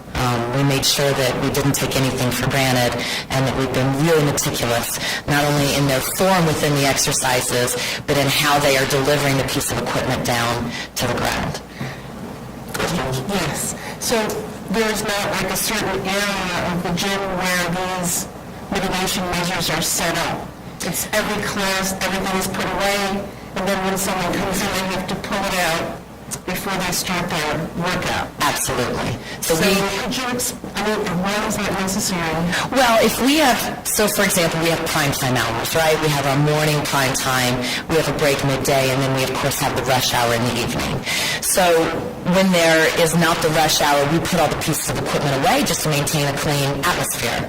And then when the classes come in, so let's say we've got a 6, 7, and 8 a.m. back to back, right? We leave all that equipment out. So that equipment is out. But of course, at the end of the day, or when there's a 4-hour period in the middle of the day where there aren't any classes, we maintain a clean atmosphere, so we put everything away. And then as soon as the class starts again, as we head into the next 3 to 4 hour block, everything is brought back out. So for example, the platforms, 2 students would go and grab on either end, and they would take the platform out to set it up for the actual workout. Does that make sense? Yeah, but I'm just a little confused. It's sort of, to me, it's the PCE's responsibility to make sure these noise mitigation measures are in place. Maybe this will answer You're saying it. that if the patrons don't do it, they're not in operation? I'm not sure I'm following you. I was just thinking... Yeah. In other words, let me put it this way. There are many days where we don't have in the workout equipment that would necessitate this. So that's why they're not out.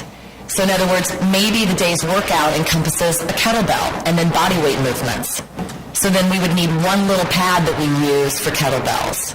Do you see what I mean? So the workouts are varied every day. So there are many days during the week where we don't need the large platforms. So I think the real question is who has the burden of making sure that the sound attenuation equipment is in place? Is it the staff or is it the members? It is the staff, and the staff ensures, and I make sure that every coach who is there knows exactly. In fact, we have the protocol written up on the board where everyone gathers around before we even disembark to start the workout.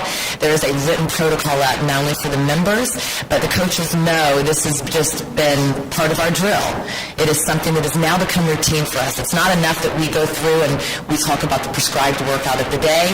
It is what equipment do we need, and every coach knows the workout the night before, so we anticipate what we're going to need time-wise to set everything up, and we make sure. So no one works out without supervision? Absolutely. I can just come in and decide I want to work out and perhaps not put down the sound attenuation. I need to be either in a class or supervised by somebody who's actually going to do that for me. There is always a coach on the floor. So even outside of regular group fitness classes, there's always a coach on the floor so that if anyone like yourself wanted to come in and work on something, there's a coach that is on that floor making sure that you have all the pieces of equipment that you need. We literally do not, point blank, do not allow anyone to work out without all the sound remedies that we've come up with. It is to the point that if that is a problem, then that is something we take up with that member, unabashedly so. Meaning if it's coming up for something that this is such a problem that the member does not accept this, then they have either left our gym and gone to a gym where they can drop without the necessary equipment because there's no room for the in-between for us. It is that powerful of a topic for us. Any further questions? Okay. Next is David Koch, Criterion Acoustics.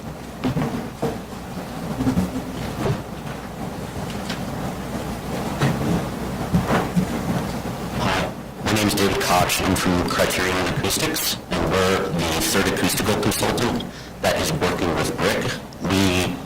The original floor was engineered by another acoustical consultant. We had a second consultant come in and do testing, and we're the third consultant. In recent, without a doubt, when we came in, the jack-up slab floor was not performing as it should have been for a fitness facility. So working with BRIC, we had placed and put measures in, as they've all discussed, with foam lifting pads, and we recently installed a new sound system to put a limit on it to be code compliant with the Section 24231, which is the commercial music in New York City. We recently had done some initial setup work on it, and unfortunately I had to fly out, so we did not issue a formal report based on the commercial music. So to the best of my knowledge, though, it should be code compliant. I recently received a report this morning when I walked in from Acoustalog, from our council, that said it was not code compliant. Obviously, this is a difference in opinion on this matter. I have not taken the measurements yet to confirm or deny this, but it can easily be rectified. The speakers are now permanently installed, which they were not done before. They are hung from the ceiling, so members cannot move them around or adjust the volume. And if, in fact, this is true, we can go in and fix it immediately. Regarding the All right, so you have not issued your report yet on the efficacy of these measures, right? Correct. I have not done formal measurements. And you're going to do that? I don't see why we couldn't. I had to travel, so I just couldn't get it done in the time when Alan and I were in the apartments above. Okay. So I have no reason not to believe that it could not be entirely compliant with the New York City noise code. We have the equipment in place now to do so, and I'm pretty confident BRIC would be willing to further limit their sound system if required because of the importance of this matter. Regarding the vibration, we're working with them right now to modify the lifting platforms, which are right here. We've recently represented 3 other CrossFits, 2 of them in New York City and 1 of them in Jersey City, in multi-use, multi-floor buildings. And we have actually engineered a system that's worked. We've gone through about 50 different systems. So we are working with CrossFit to implement this system. It's not an overnight process, but it will be happening. The third complaint that we're aware of is voices, and this is due to the fact that there's a lot of penetrations. We had received bids recently from a contractor who then basically was too busy and pulled out at the last minute of the project. So there's no reason that all the penetrations will not also be filled. I think the important thing to note is we have legislature in place in New York City for the noise code, the 2005 noise code, and it doesn't account for vibration. So that becomes more of a nuisance. And I think right now, I haven't taken extensively long measurements because of the procedural litigation where I've set up accelerometers, et cetera, in the apartments. But I don't believe by any that basically the vibration would be considered unacceptable. I mean, you're in a multi-use building in Manhattan. If somebody drops a weight and it accidentally falls off the pad and that's what they hear, I by no means think it's going to be considered unacceptable. You've got 3 areas here. You've got music. Correct. Which you haven't finished your report on. You've got vibrations that you still need to do testing on. I haven't been, what I would like to do is finish the modification of the platforms and then do a formal test. All right, and then the third item is filling the penetrations. Penetrations and that voices are correct. Okay. To your knowledge, is there anything in the building code that limits vibration, nuisance vibration? In the New York City noise code, there is not. In the building code, I'm not aware of of vibrations in the New York City building code. Okay, but in terms of noise, these structural vibrations are creating noises. They're creating perceived vibration. Perceived vibration, but they're saying it's not audible? It's more felt than audible. I guess I heard that there were thuds. It seemed more like an audible. I mean, to the best of my knowledge, they're more felt than audible. Obviously, sound and vibration are intertwined. From 16 hertz and below, I would consider that vibration. Above 16 hertz is really what I would consider sound at that point. It becomes more audible.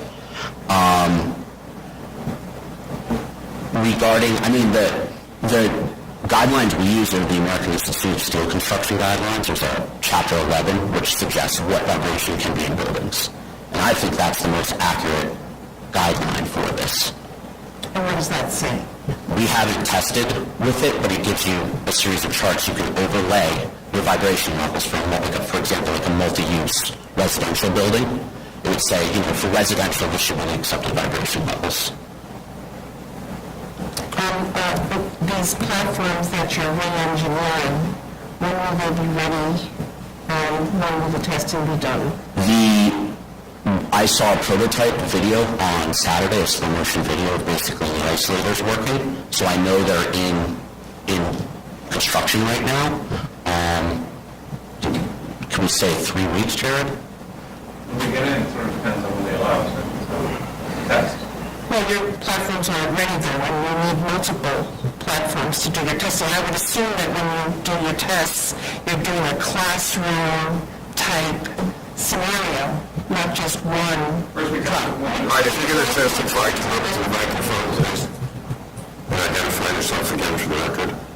There's a record being made. Jared Bryan, but first we test with one to see if we're on the right track. We don't want to build it's wasting a lot of time and energy to build things. With this thing, we tested with one and we saw it was on the right track. And now we have over 40 of these platforms. If we test with one and it seems promising, then we'll go ahead and construct a whole bunch of them to be in use.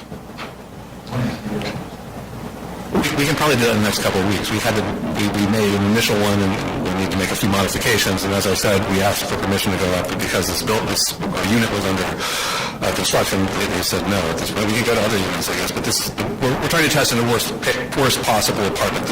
All of the complaints now come from 2B, and so that's where we're going to focus our energies. So. Do you know how much this platform weighs? How much? 60 pounds. 60 pounds, David says? Yeah. Okay.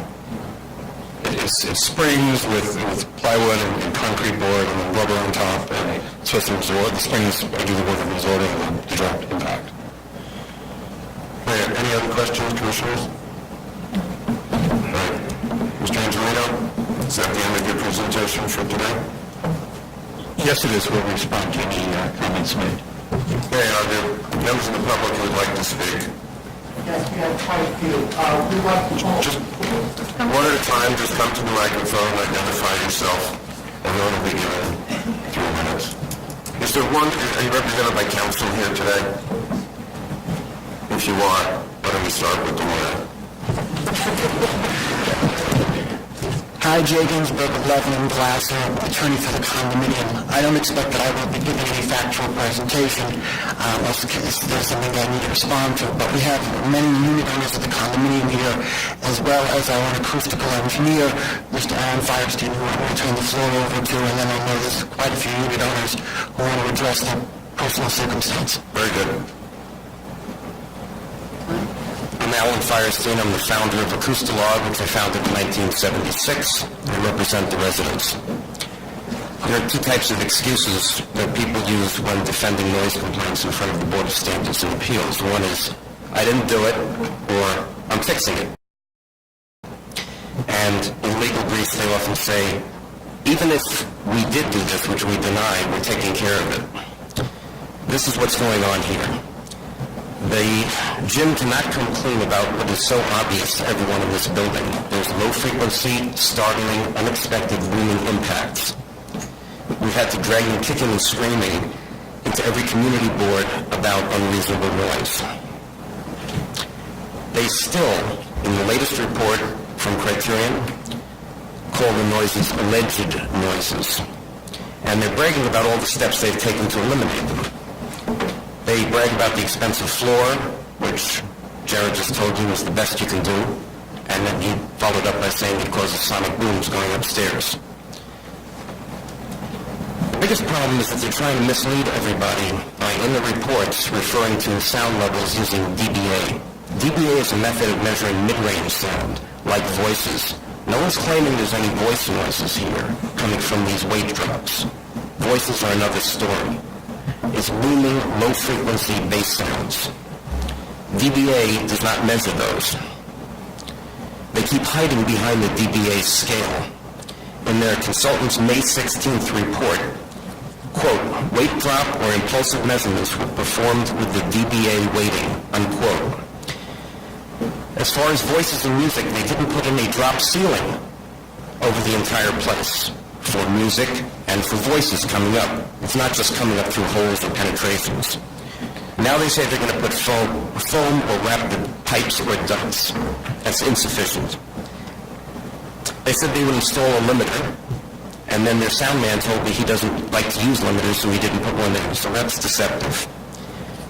They hung speakers from springs I got up on a ladder. They're incorrectly installed.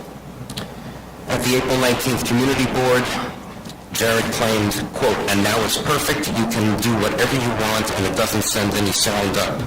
You just heard what he said. During an April 3rd sound test, Jared claimed to be playing music at the maximum volume for the sound test. But I found and photographed, and it's in my report, volume controls that were set low, no lock on the controls. They were playing a quiet song, and there was no limiter. And they were still in denial at the April 19th community board meeting where they said, someone mentioned the dump truck, and their attorney said, quote, "That may be what's happening, the dump truck." They need full 12-inch thick, not 6-inch thick, 12-inch thick foam padding over the entire space in the basement only where they can drop weights. Because they have accidents. You just heard about it. The weights bounce off the pads and they land on the floor. Or they drop on the floor before an instructor can correct it. Even the trainers miss the pads and they bounce off. This happened during our tests. The weight drops must be confined to the basement. They don't want to do that. The temporary pads can be taken out at any time. Only a fully padded system will ensure that they use them, there's no accidents, and they can't be removed. But I don't think they permanently want to fix that problem, perhaps because noiseless weight drops do not give the impression of you're Superman. I've been in a lot of CrossFits, and I worked for some of them. Did you ever hear of someone putting down temporary carpets when the condo comes to inspect to see that you've got the 80% carpeting rule in effect in your apartment? And then people yank them out? I've heard of that happening. I think they're still in denial, and I think you should deny your application. Thank you. Any questions? Okay.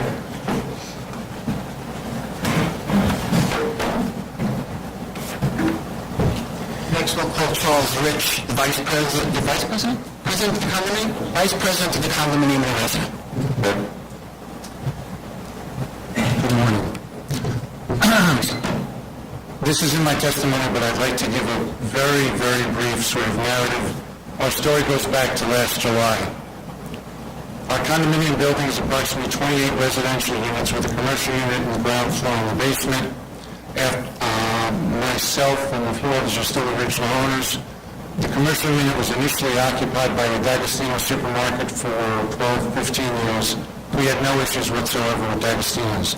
The commercial unit under the declaration and bylaws, commercial unit owner is given wide leeway to rent the unit for uses subject to legality, basically. There are no other restrictions or issues of that sort. The unit was empty for quite some period of time. We were happy when we heard the unit was rented out, so it would bring more of a look to the ground floor of the building. As you've heard here, the ground floor is covered by a large raised flooring. There is no raised flooring in the basement level. The gym occupies both levels in what is deemed to be a state-of-the-art facility. I first came to know of these issues in either July or August of last year when sitting in my second bedroom and hearing noises that I can only describe as the lead-in to the Tyrannosaurus Rex approaching in Jurassic Park. Quiet, louder, louder. You can see the water rippling out, and then the boom is there. I found out afterwards, actually, that it was one of the principals of the gym who, after construction hours, was working out. But I have to tell you, living on the 5th floor of the building, that I was shocked. I thought my building was under attack. These noises continued, denial, it's construction, it's someone else, my neighbors are crazy. We finally had a meeting with Worldwide Holdings, which is the owner of the commercial unit, walked through it with representatives of BRIC, and at the end of the meeting, among other things discussed, one of the things made clear is they will stop weight drops in early morning hours. These are starting about 5:30, 5:45. There are also weight drops in the evening hours, 6, 7, 8 p.m. That was never honored.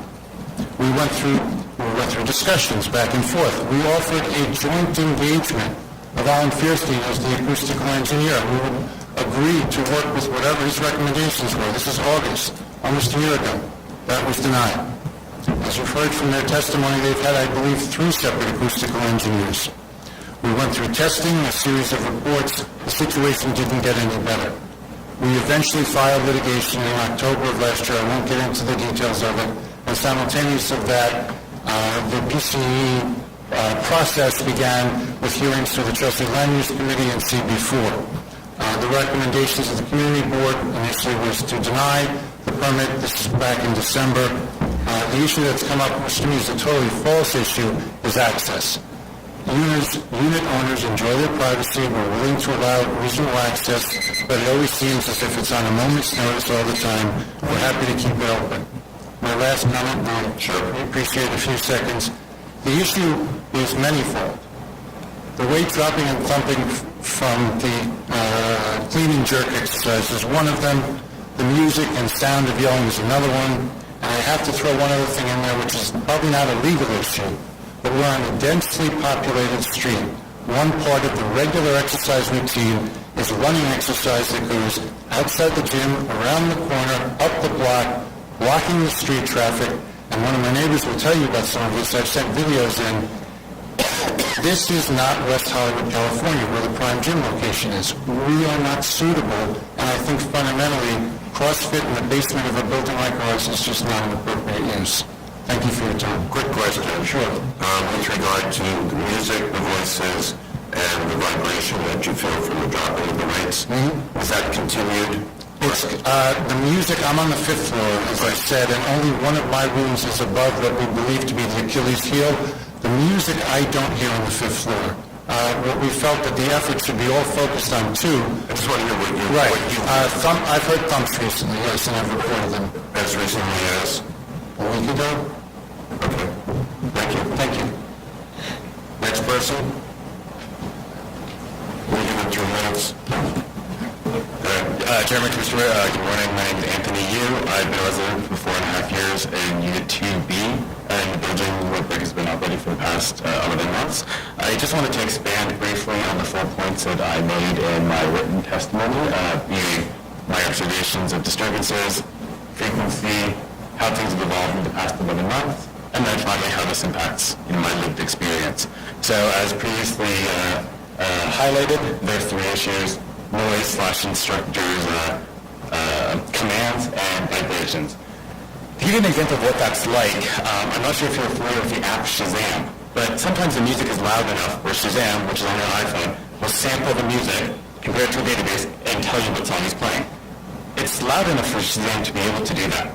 Now, if you go to a bar or something or a restaurant, it is unable to do that. So it is loud and clear. I'm not saying this happens every day, but this has happened. In terms of vibrations, this is probably a more common occurrence, and vibrations can be a thudding so strong that your dishes will vibrate, clang or whatever, or they can be kind of deeper. Classes typically start, that I notice, around 6 a.m. almost every day, and when I sit on the pillow, it's almost like a vibration, as though your head is kind of against the pillow at a club. Now, for those of us who don't, visit dance clubs that often, if you are standing under the subways like Queens Plaza or Roosevelt Avenue or something where it's elevated, you should feel the vibration not only of the train's arrival, but if you put your head against the steel pillar pylon thing, it's as though I sleep on that. And, okay, it happens once, but then there's like an aftershock. It'll happen again. Maybe 5 seconds later, maybe 5 minutes later. But it's unexpected and kind of continuous. So that's kind of my lived experience. How often does this occur? It was previously highlighted that we live in New York City, and it's a shared environment. I get that. Although I first wrote to the building's management company in September 2013 saying, hey, there's some stuff going on, please investigate.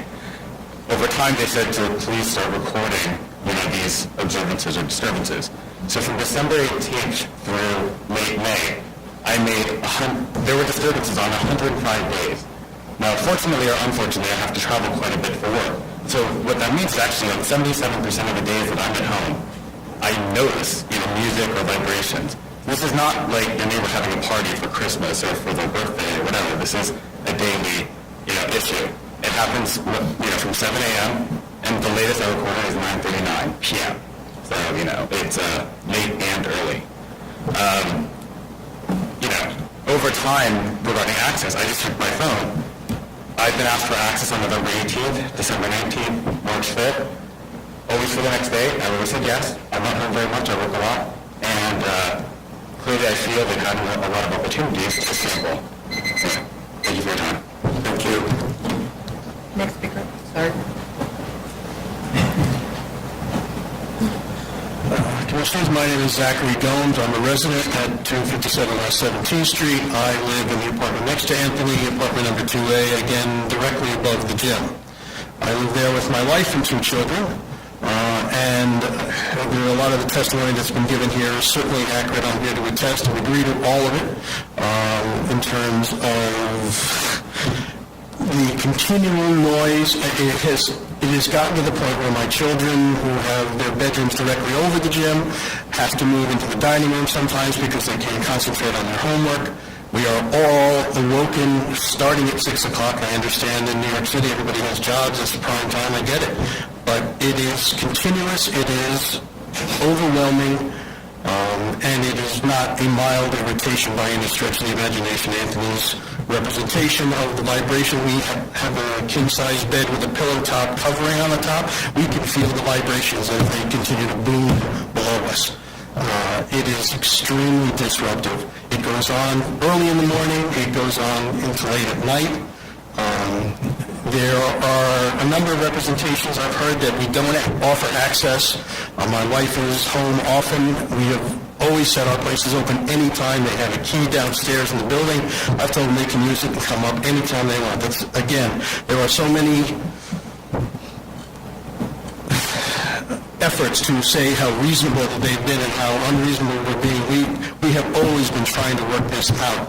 I don't believe this will be worked out. I mean, I remember from their original submission, one of their original engineers said it's unlikely there will be any resolution to this because of the nature of the booming and the sonic, I get the vibrations you feel. I'm sorry, I lost my notes, but I guess I'm here to explain the impact, for our family, because everybody's testimony to the facts and giving you the information. It is constant. It is perpetual. Yes, I hear instructions from I call them drill instructors. I guess they're yelling, imploring their students to work harder and push harder. We've heard that. I would be able to tell you what music they were playing, except I probably don't know anything that was written after the 70s. So I don't know the names of these music, but I hear them distinctly. I can hear words. The joggers outside, I've never made a big issue out of it, but they come out in groups of 10 to 15 people. I guess they do wind sprints, and then they come back fairly quickly, but it clogs up a lot of the access to the building. Let me just ask you one question. Certainly. Has there been any mitigation or decrease in either the frequency or the intensity of the noise that disturbs? Certainly not the frequency, sometimes the intensity, but then just when we think it's starting to get better, there will be on the weekend what seems to be a normal class, and it's back to ground zero. So I can't say that it's attenuated based on their efforts, or maybe they're just trying to keep it a little quiet for a period of time, but it comes back just as loud and just as clear as it was since we started this problem. Thank you. Any other questions? Next speaker, please.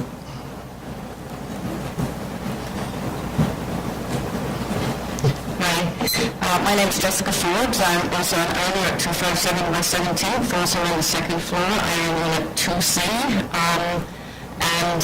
I also have experienced unbelievable amounts of vibrations, noise, phenomenal music. I don't think I've ever actually had voices, but very loud music. In the beginning, it was loud enough to start me awake.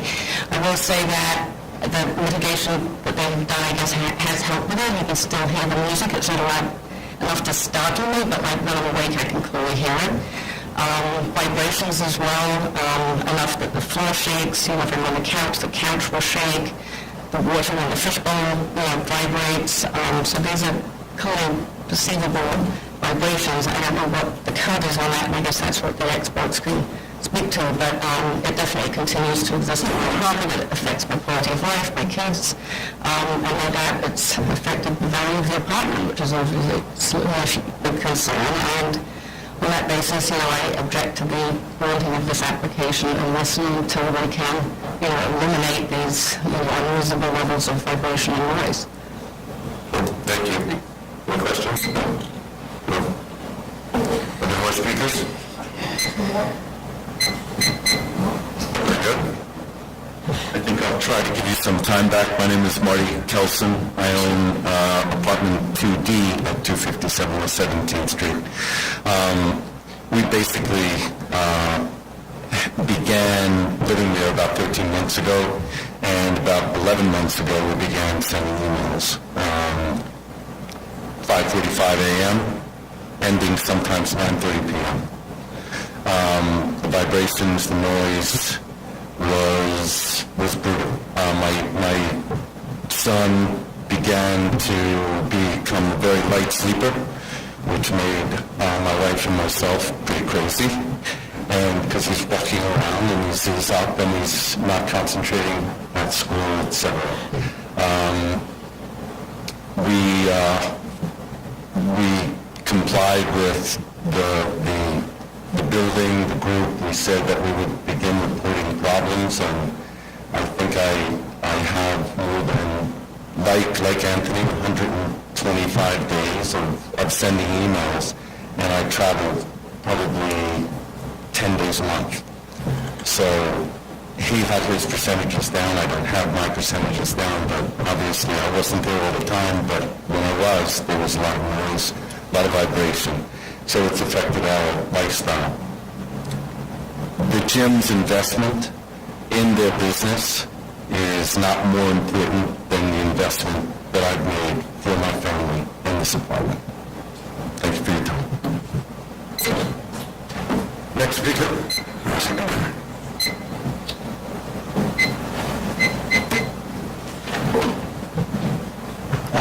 Good afternoon. I'm Kevin Singer. I live in apartment 8D of the subject building. I'm high enough where I don't hear any music or vibrations. I'm here partly because I've seen the impact that the noise and vibrations has had on my neighbors. I'm more affected by what I think is a lesser issue, which is this obstruction of the street issue with the joggers. It happens frequently in big groups, and I've got two children who are in and out of the building frequently, and they've both been brushed by joggers. One who was wearing a cast last year was jostled. It's really, if you think about horses at the gate of the horse race, and the gate opens and the horses charge out, that's what happens here. And sometimes they've got big medicine balls or weighted balls above their head or on their shoulders or in their arms, and they're not really focused on avoiding obstructions on the street. They're really focused on getting wherever they're going as quickly as possible. And it's not a problem just for us in the building. It's a problem for the street, and it's a problem for the block. So, and finally, I'm concerned about the long-term effect of this kind of activity to our building, the structural integrity of our building on a long-term basis. And obviously, it's too early to tell what that might be, but when I walk through the lobby of the building and I feel it vibrating, I have to think that there's going to be a major impact down the road that is easily preventable. The last thing I would say is that to the extent, so I request the permit be denied, but if it's approved or approved with constraints attached to it, that the human element of any sort of constraints be removed from such permit. Thank you very much. Thank you. Are there any other speakers? Mr. Angelino? Yes. Of course, I have to correct the record when I hear from Mr. Firestein that we meaning the brick people, had to be dragged kicking and screaming into the community board. As the board well knows, my education was at the community board level, and I actually enjoy going to community boards, so I don't know what he was talking about there, but as for the particulars of what he was speaking, David Koch will respond to that, and Jared Blank quickly would like to respond to some of the comments that were made. All right, very quickly, please. Yeah. Again, I'm Jared Blank, my name is Brick. With respect to the running, they've asked us not to run in front of their entrance, and we've complied. We've switched the direction that we run. We don't do it really more than once a week, and we do it now such that there's not a charge like horses running from the gate. We've altered our practices to comply with their demands. We also have stopped dragging equipment out. We did do that. Some of these things did happen in the past. We don't do that anymore. We're trying to get along with these people. The dump truck point. There are renovation projects. We have security cameras in Brick. When they give us the times of the complaints, we correlate. We look at the security. There have been complaints made when the gym is not open and nobody's inside. There have been complaints made when one guy is stretching on the gym floor. There are renovation projects going on inside 257. I saw a forklift pull up with a giant load of lumber. You see construction people going in and out all the time for the last several months with all sorts of construction material. And there is a giant construction project going on one building to the east. New York head offices of Twitter are going in, and this has been an ongoing renovation project since we've begun. There are other sources of noise and vibrations coming from other places, and we have video to demonstrate this, that we're just getting blamed for as a routine practice. Having said that, we're still looking to do better with respect to trying to improve on these. I'm surprised they don't. If you're trying to drag out of them that things have gotten better. I've been upstairs and we've dropped weights on these things, and especially on the upper floors, you cannot feel a thing. I think on the second floor we still have some ways to go, and we're still working on the problem. Thank you. Yeah. Do you have a noise consultant that possibly informed you that due to the margin of the noise, it will not be able to be mitigated in this building?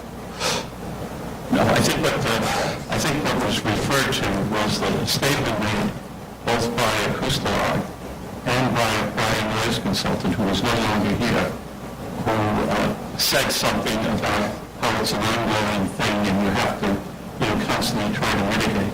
But I think that just as you hire a structural engineer to solve a problem, these are solvable problems.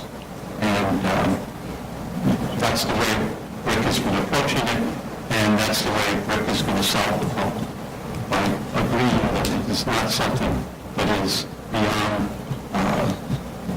construction or beyond solvability.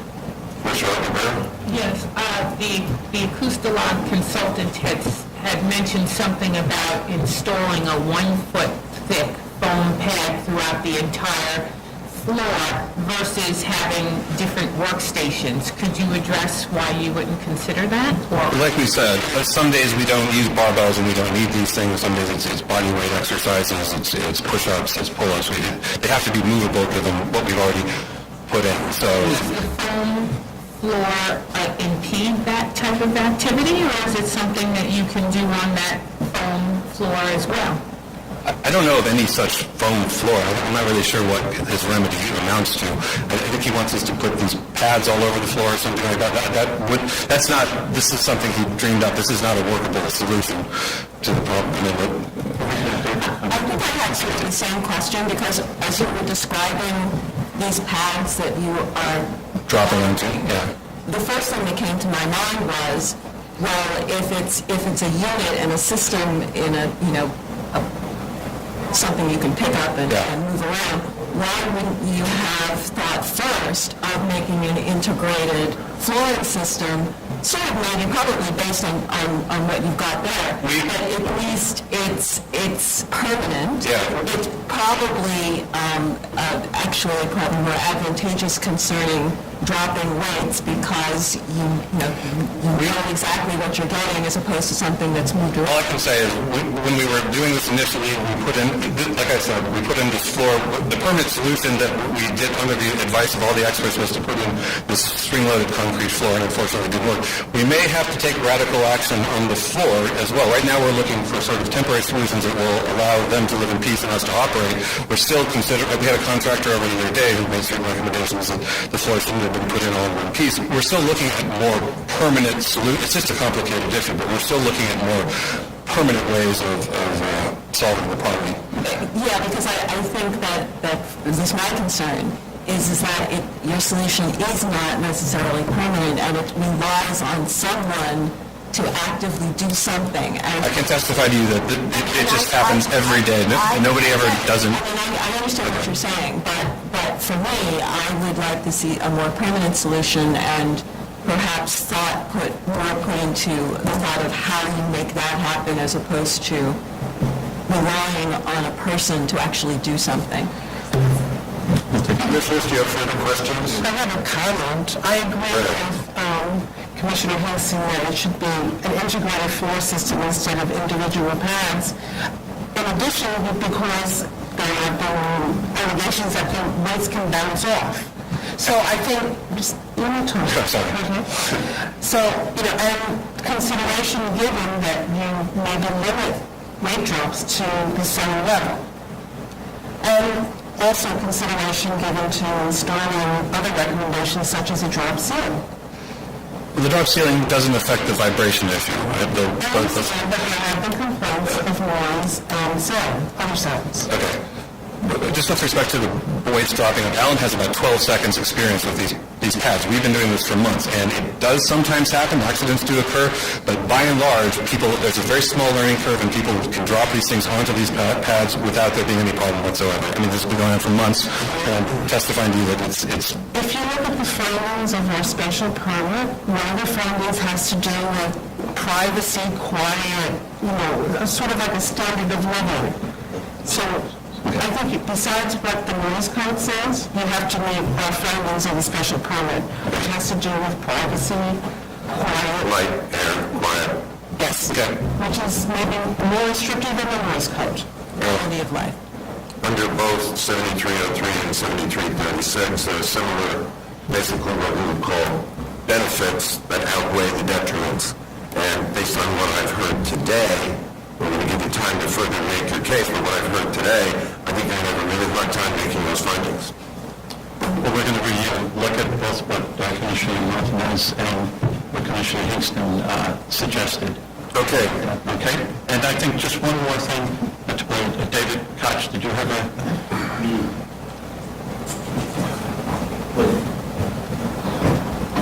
Who was that? State your name again. Sorry, say that again. Oh, David Koch, Criterion Acoustics. I mean, I think the thing as an expert in noise, sound, and vibration in New York City is there has to be, when you state, acceptable quality of life, everybody's tolerance for that's very different in New York, which is hence why we have a noise code, which is why we have the AISC steel design guidelines for vibration in buildings. So with that being said, currently we're code compliant. Not a single DEP code violation has been issued. I mean, Section 24.218 of the Noise Code says for impulsive noise like weight drop, use DBA. If we're not on the level playing field of using the same noise code, how are we going to come to a resolution?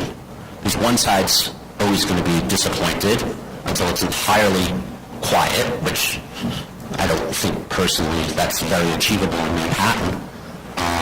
So I think we need a standard here to agree to move forward. Has DEP visited the site? I'm not aware of. Okay. But the unreasonable noise that DEP, and the impulsive unreasonable noise is an example, and it says at the beginning of that paragraph, it shall not be limited to these three examples. Correct. So other noise can be considered unreasonable noise. Correct. They're not limiting it only to their definition of impulsive noise and how it should be measured. Correct? Correct. Okay. Yeah, Mr. Angelino, I think you have to get back to us with a plan and a timetable for implementation. How much time would you need to make a submission that would accomplish both of those goals? I'll have to discuss it with my clients, but I imagine several weeks. 2? More? 3 weeks. 3 weeks? So let's have you submit on August the 5th. I will give the opposition, the residents of the building, 2 weeks until the 19th of August, and we'll put this on for continued hearing on September 9th. I'll send a copy to the opposition. Yes, we'll both sides in this, please copy each other on your filings. If for some reason one of you gets ticked off and you don't send it to the other one, then the aggrieved parties should know that it's on file in our office, and you don't even need to file a FOIL request, you can just come look at it, okay? Thank you. So it's the 5th, the 19th, and the 9th. Thank you. The response, and then, is there any further date? No, there's a submission, there's a reply by the other side, and then there's a hearing. And then there may be further submissions. I'm sorry, the hearing date? The hearing date is September 9th. Thank you. Sure. Okay, next item. Item number 30, calendar number 32713BZ, 1504 Coney Island Avenue, Brooklyn. Okay, this item has been adjourned until next week, July 22nd. Item number 31, calendar number 3614BZ, 101 Maiden Lane, Manhattan. Good afternoon. Tom Farrell for the Occupants. Mr. Gale, did you want to make a brief three-sentence presentation? From my understanding from the review session, there weren't any questions or issues that arose. If there were, I will address them. I don't think there were any. No issues. Commissioners, questions? None. So, I think we can close the hearing. See, each PCE is different. Motion to close. Any speakers on this, by the way, on enabling PCE? Okay, motion to close. Vice Chair Collins? Aye. Commissioner Hickson? Aye. Commissioner Martinez? Aye. Commissioner Brown? Aye. Okay. Just make a request. Yes. If at all possible, to get a decision date the 29th. This operator has already started paying rent. Fine. It's fine? Okay. That works. Item number 32, calendar number 4714BZ, 12221 North Boulevard, Queens. Good afternoon, Mr. Vice Chairman, Commissioners. John Marmora of the law firm K&L Gates for McDonald's Corporation. I did attend the executive session yesterday and submitted a request to adjourn the hearing to make a formal submission. I certainly would like to address the threshold issue, as Commissioner Martinez indicated. We did vet this with the BSA staff before filing with the DOB. And then I'd also like to address, I'd like my traffic engineer here to address Commissioner Hinson's questions. Fine, I think we can do that, but since your request for the adjournment came in just yesterday, I just need to ask, are there any members of the public here who wanted to testify on this? Seeing none, we will adjourn you for 2 weeks. Is that sufficient? 2 weeks to submit. August 6th, I think, was the deadline, or maybe August 19th. Oh, is that what you got? Why don't you tell me when I should submit? I don't think it's a whole lot to do. You want to submit in a week? I can do that. So submit on the 22nd, and we'll have the hearing on the 29th. Let me check, because I do want my traffic engineer to be, the hearing would be on the 29th. Okay, I think that should be fine. Great. Good, thank you. Thank you so much. Appreciate your time. Item number 33, calendar number 5514BZ, 388 Reade Street, Brooklyn. Good afternoon, Commissioners. My name is Marcy Kessner. I'm an urban planner with the firm of Kramer 11 of Dallas and Frankel, which is land use counsel to the PCE application of the 388 Athletic Club LLC. With me here today are Roger Fortune, representing the developer and health club applicant. It's the same entity. And Paul Albano, the architect, answering specific questions. I heard the questions that were raised by the board yesterday at the review session. I'd be happy to do a brief presentation about the proposed PCE if you wish, or I could just address those comments. I think the papers in the case were quite clear, so I think that we understand what's going on here. Maybe we can just go to the questions that I think Commissioner Martinez raised first. Okay, fine. And the other point I just wanted to make as we started was that this is a very different sort of a PCE, very different sort of operation, different type of, not a free-weight facility that's being proposed. So yesterday we heard 3 questions. The first was that, the question was whether the 6th floor terrace would be used by the PCE. It will not. It's a visual amenity. It will have doors so that the owners can go out there and take care of the plantings, but it will not be used for any activities within the PCE. It's for the residential tenants in the building? It's actually just a visual amenity. It's only accessible through the PCE. It's the setback from the base below, but it's not going to be used. The plans do show doors. Yes, because they need to get out there to take care of the plantings. It's on the floor below is the actual residential amenity space, which is an entire yard with chairs and plants. This part there will not be used by the PCE or something. Absolutely. The second question that was raised was regarding the fire department on Central Station. In response to a question that I asked of the developer, the building owners have already entered into a contract dated April 29th of this year with Classic Systems for central fire alarm monitoring for all the commercial spaces, including the PCE. We'll do that as a matter of course. So if you wish, we could change the note on our plans to say that Central Station monitoring will be provided. And the third question that was raised yesterday was related to ADA accessibility between the 5th and 6th floors. As was noted, the elevator access to the PCE is provided via the elevator from the first floor to the 5th floor, which is where the reception area is, the locker rooms, showers, etc. PCE members will then either use the 4 central passenger elevators or the internal staircase to access the 6th floor, which is where the exercise rooms are located. So that people who are handicapped, people who need an ADA accessible route will be able to use those elevators. The residential amenity space that's also located on the 5th floor and the residential floors above will be accessed only by residents using an electronic key fob, so that the PCE members will not be able to access the residential space, which was, I believe, the Commissioner's concern. Right, just I was concerned regarding security. Yes. How do you keep the PCE members out of the residential spaces? Yes, and so all the residents in the building receive an electronic key fob, which is how they access their residential amenity space and how they also they access their floors. So the PCE members will not have those key fobs. Okay, and it's not possible to extend the elevator service to the 6th floor? No, I asked that question as well, and in fact, the 6th floor is where the mechanical room is for the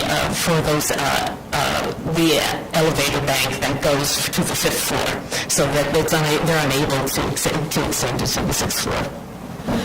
Okay. If there are any other questions? Could you make those minor adjustments in 2 weeks? Yes, we could do that immediately. We also have, if there are any questions of that later, if it would be possible for us to have a determination made soon, by the 29th, we would greatly appreciate it. Sure. Why don't you submit on the 22nd? That's a week from today. Yes. And we can vote this out on the 29th. Thank you very much, Commissioner. Are there any speakers? Can I ask for speakers? Yes? Nope. We have a speaker. We have a speaker. Thank you. I've been asking all day. I'll make this brief. Good afternoon, Commissioners. My name is Aaron Washington. I'm the Director of Real Estate Planning at the Downtown Brooklyn Partnership. We are the local economic development corporation for downtown Brooklyn, and our organization focuses on those initiatives that support all of our constituents, our residents, workers, students, and visitors. To that end, we support the Manhattan Athletic Club plan and urge you to approve or authorize the Manhattan Athletic Club as an operator at 388 Bridge Street for 3 fundamental reasons. First, the Manhattan Athletic Club at 388 Bridge Street will provide a community amenity that is much needed. There are close to 60,000 office workers in downtown Brooklyn alone, and there are 22,000 in the immediate vicinity. And in addition, there are over 12,500 residential units that are expected to come online in the next 24 to 30 months. So despite the increase of available options recently, the area is still underserved in terms of a physical or health club perspective, and the Manhattan Athletic Club will help to fill that void.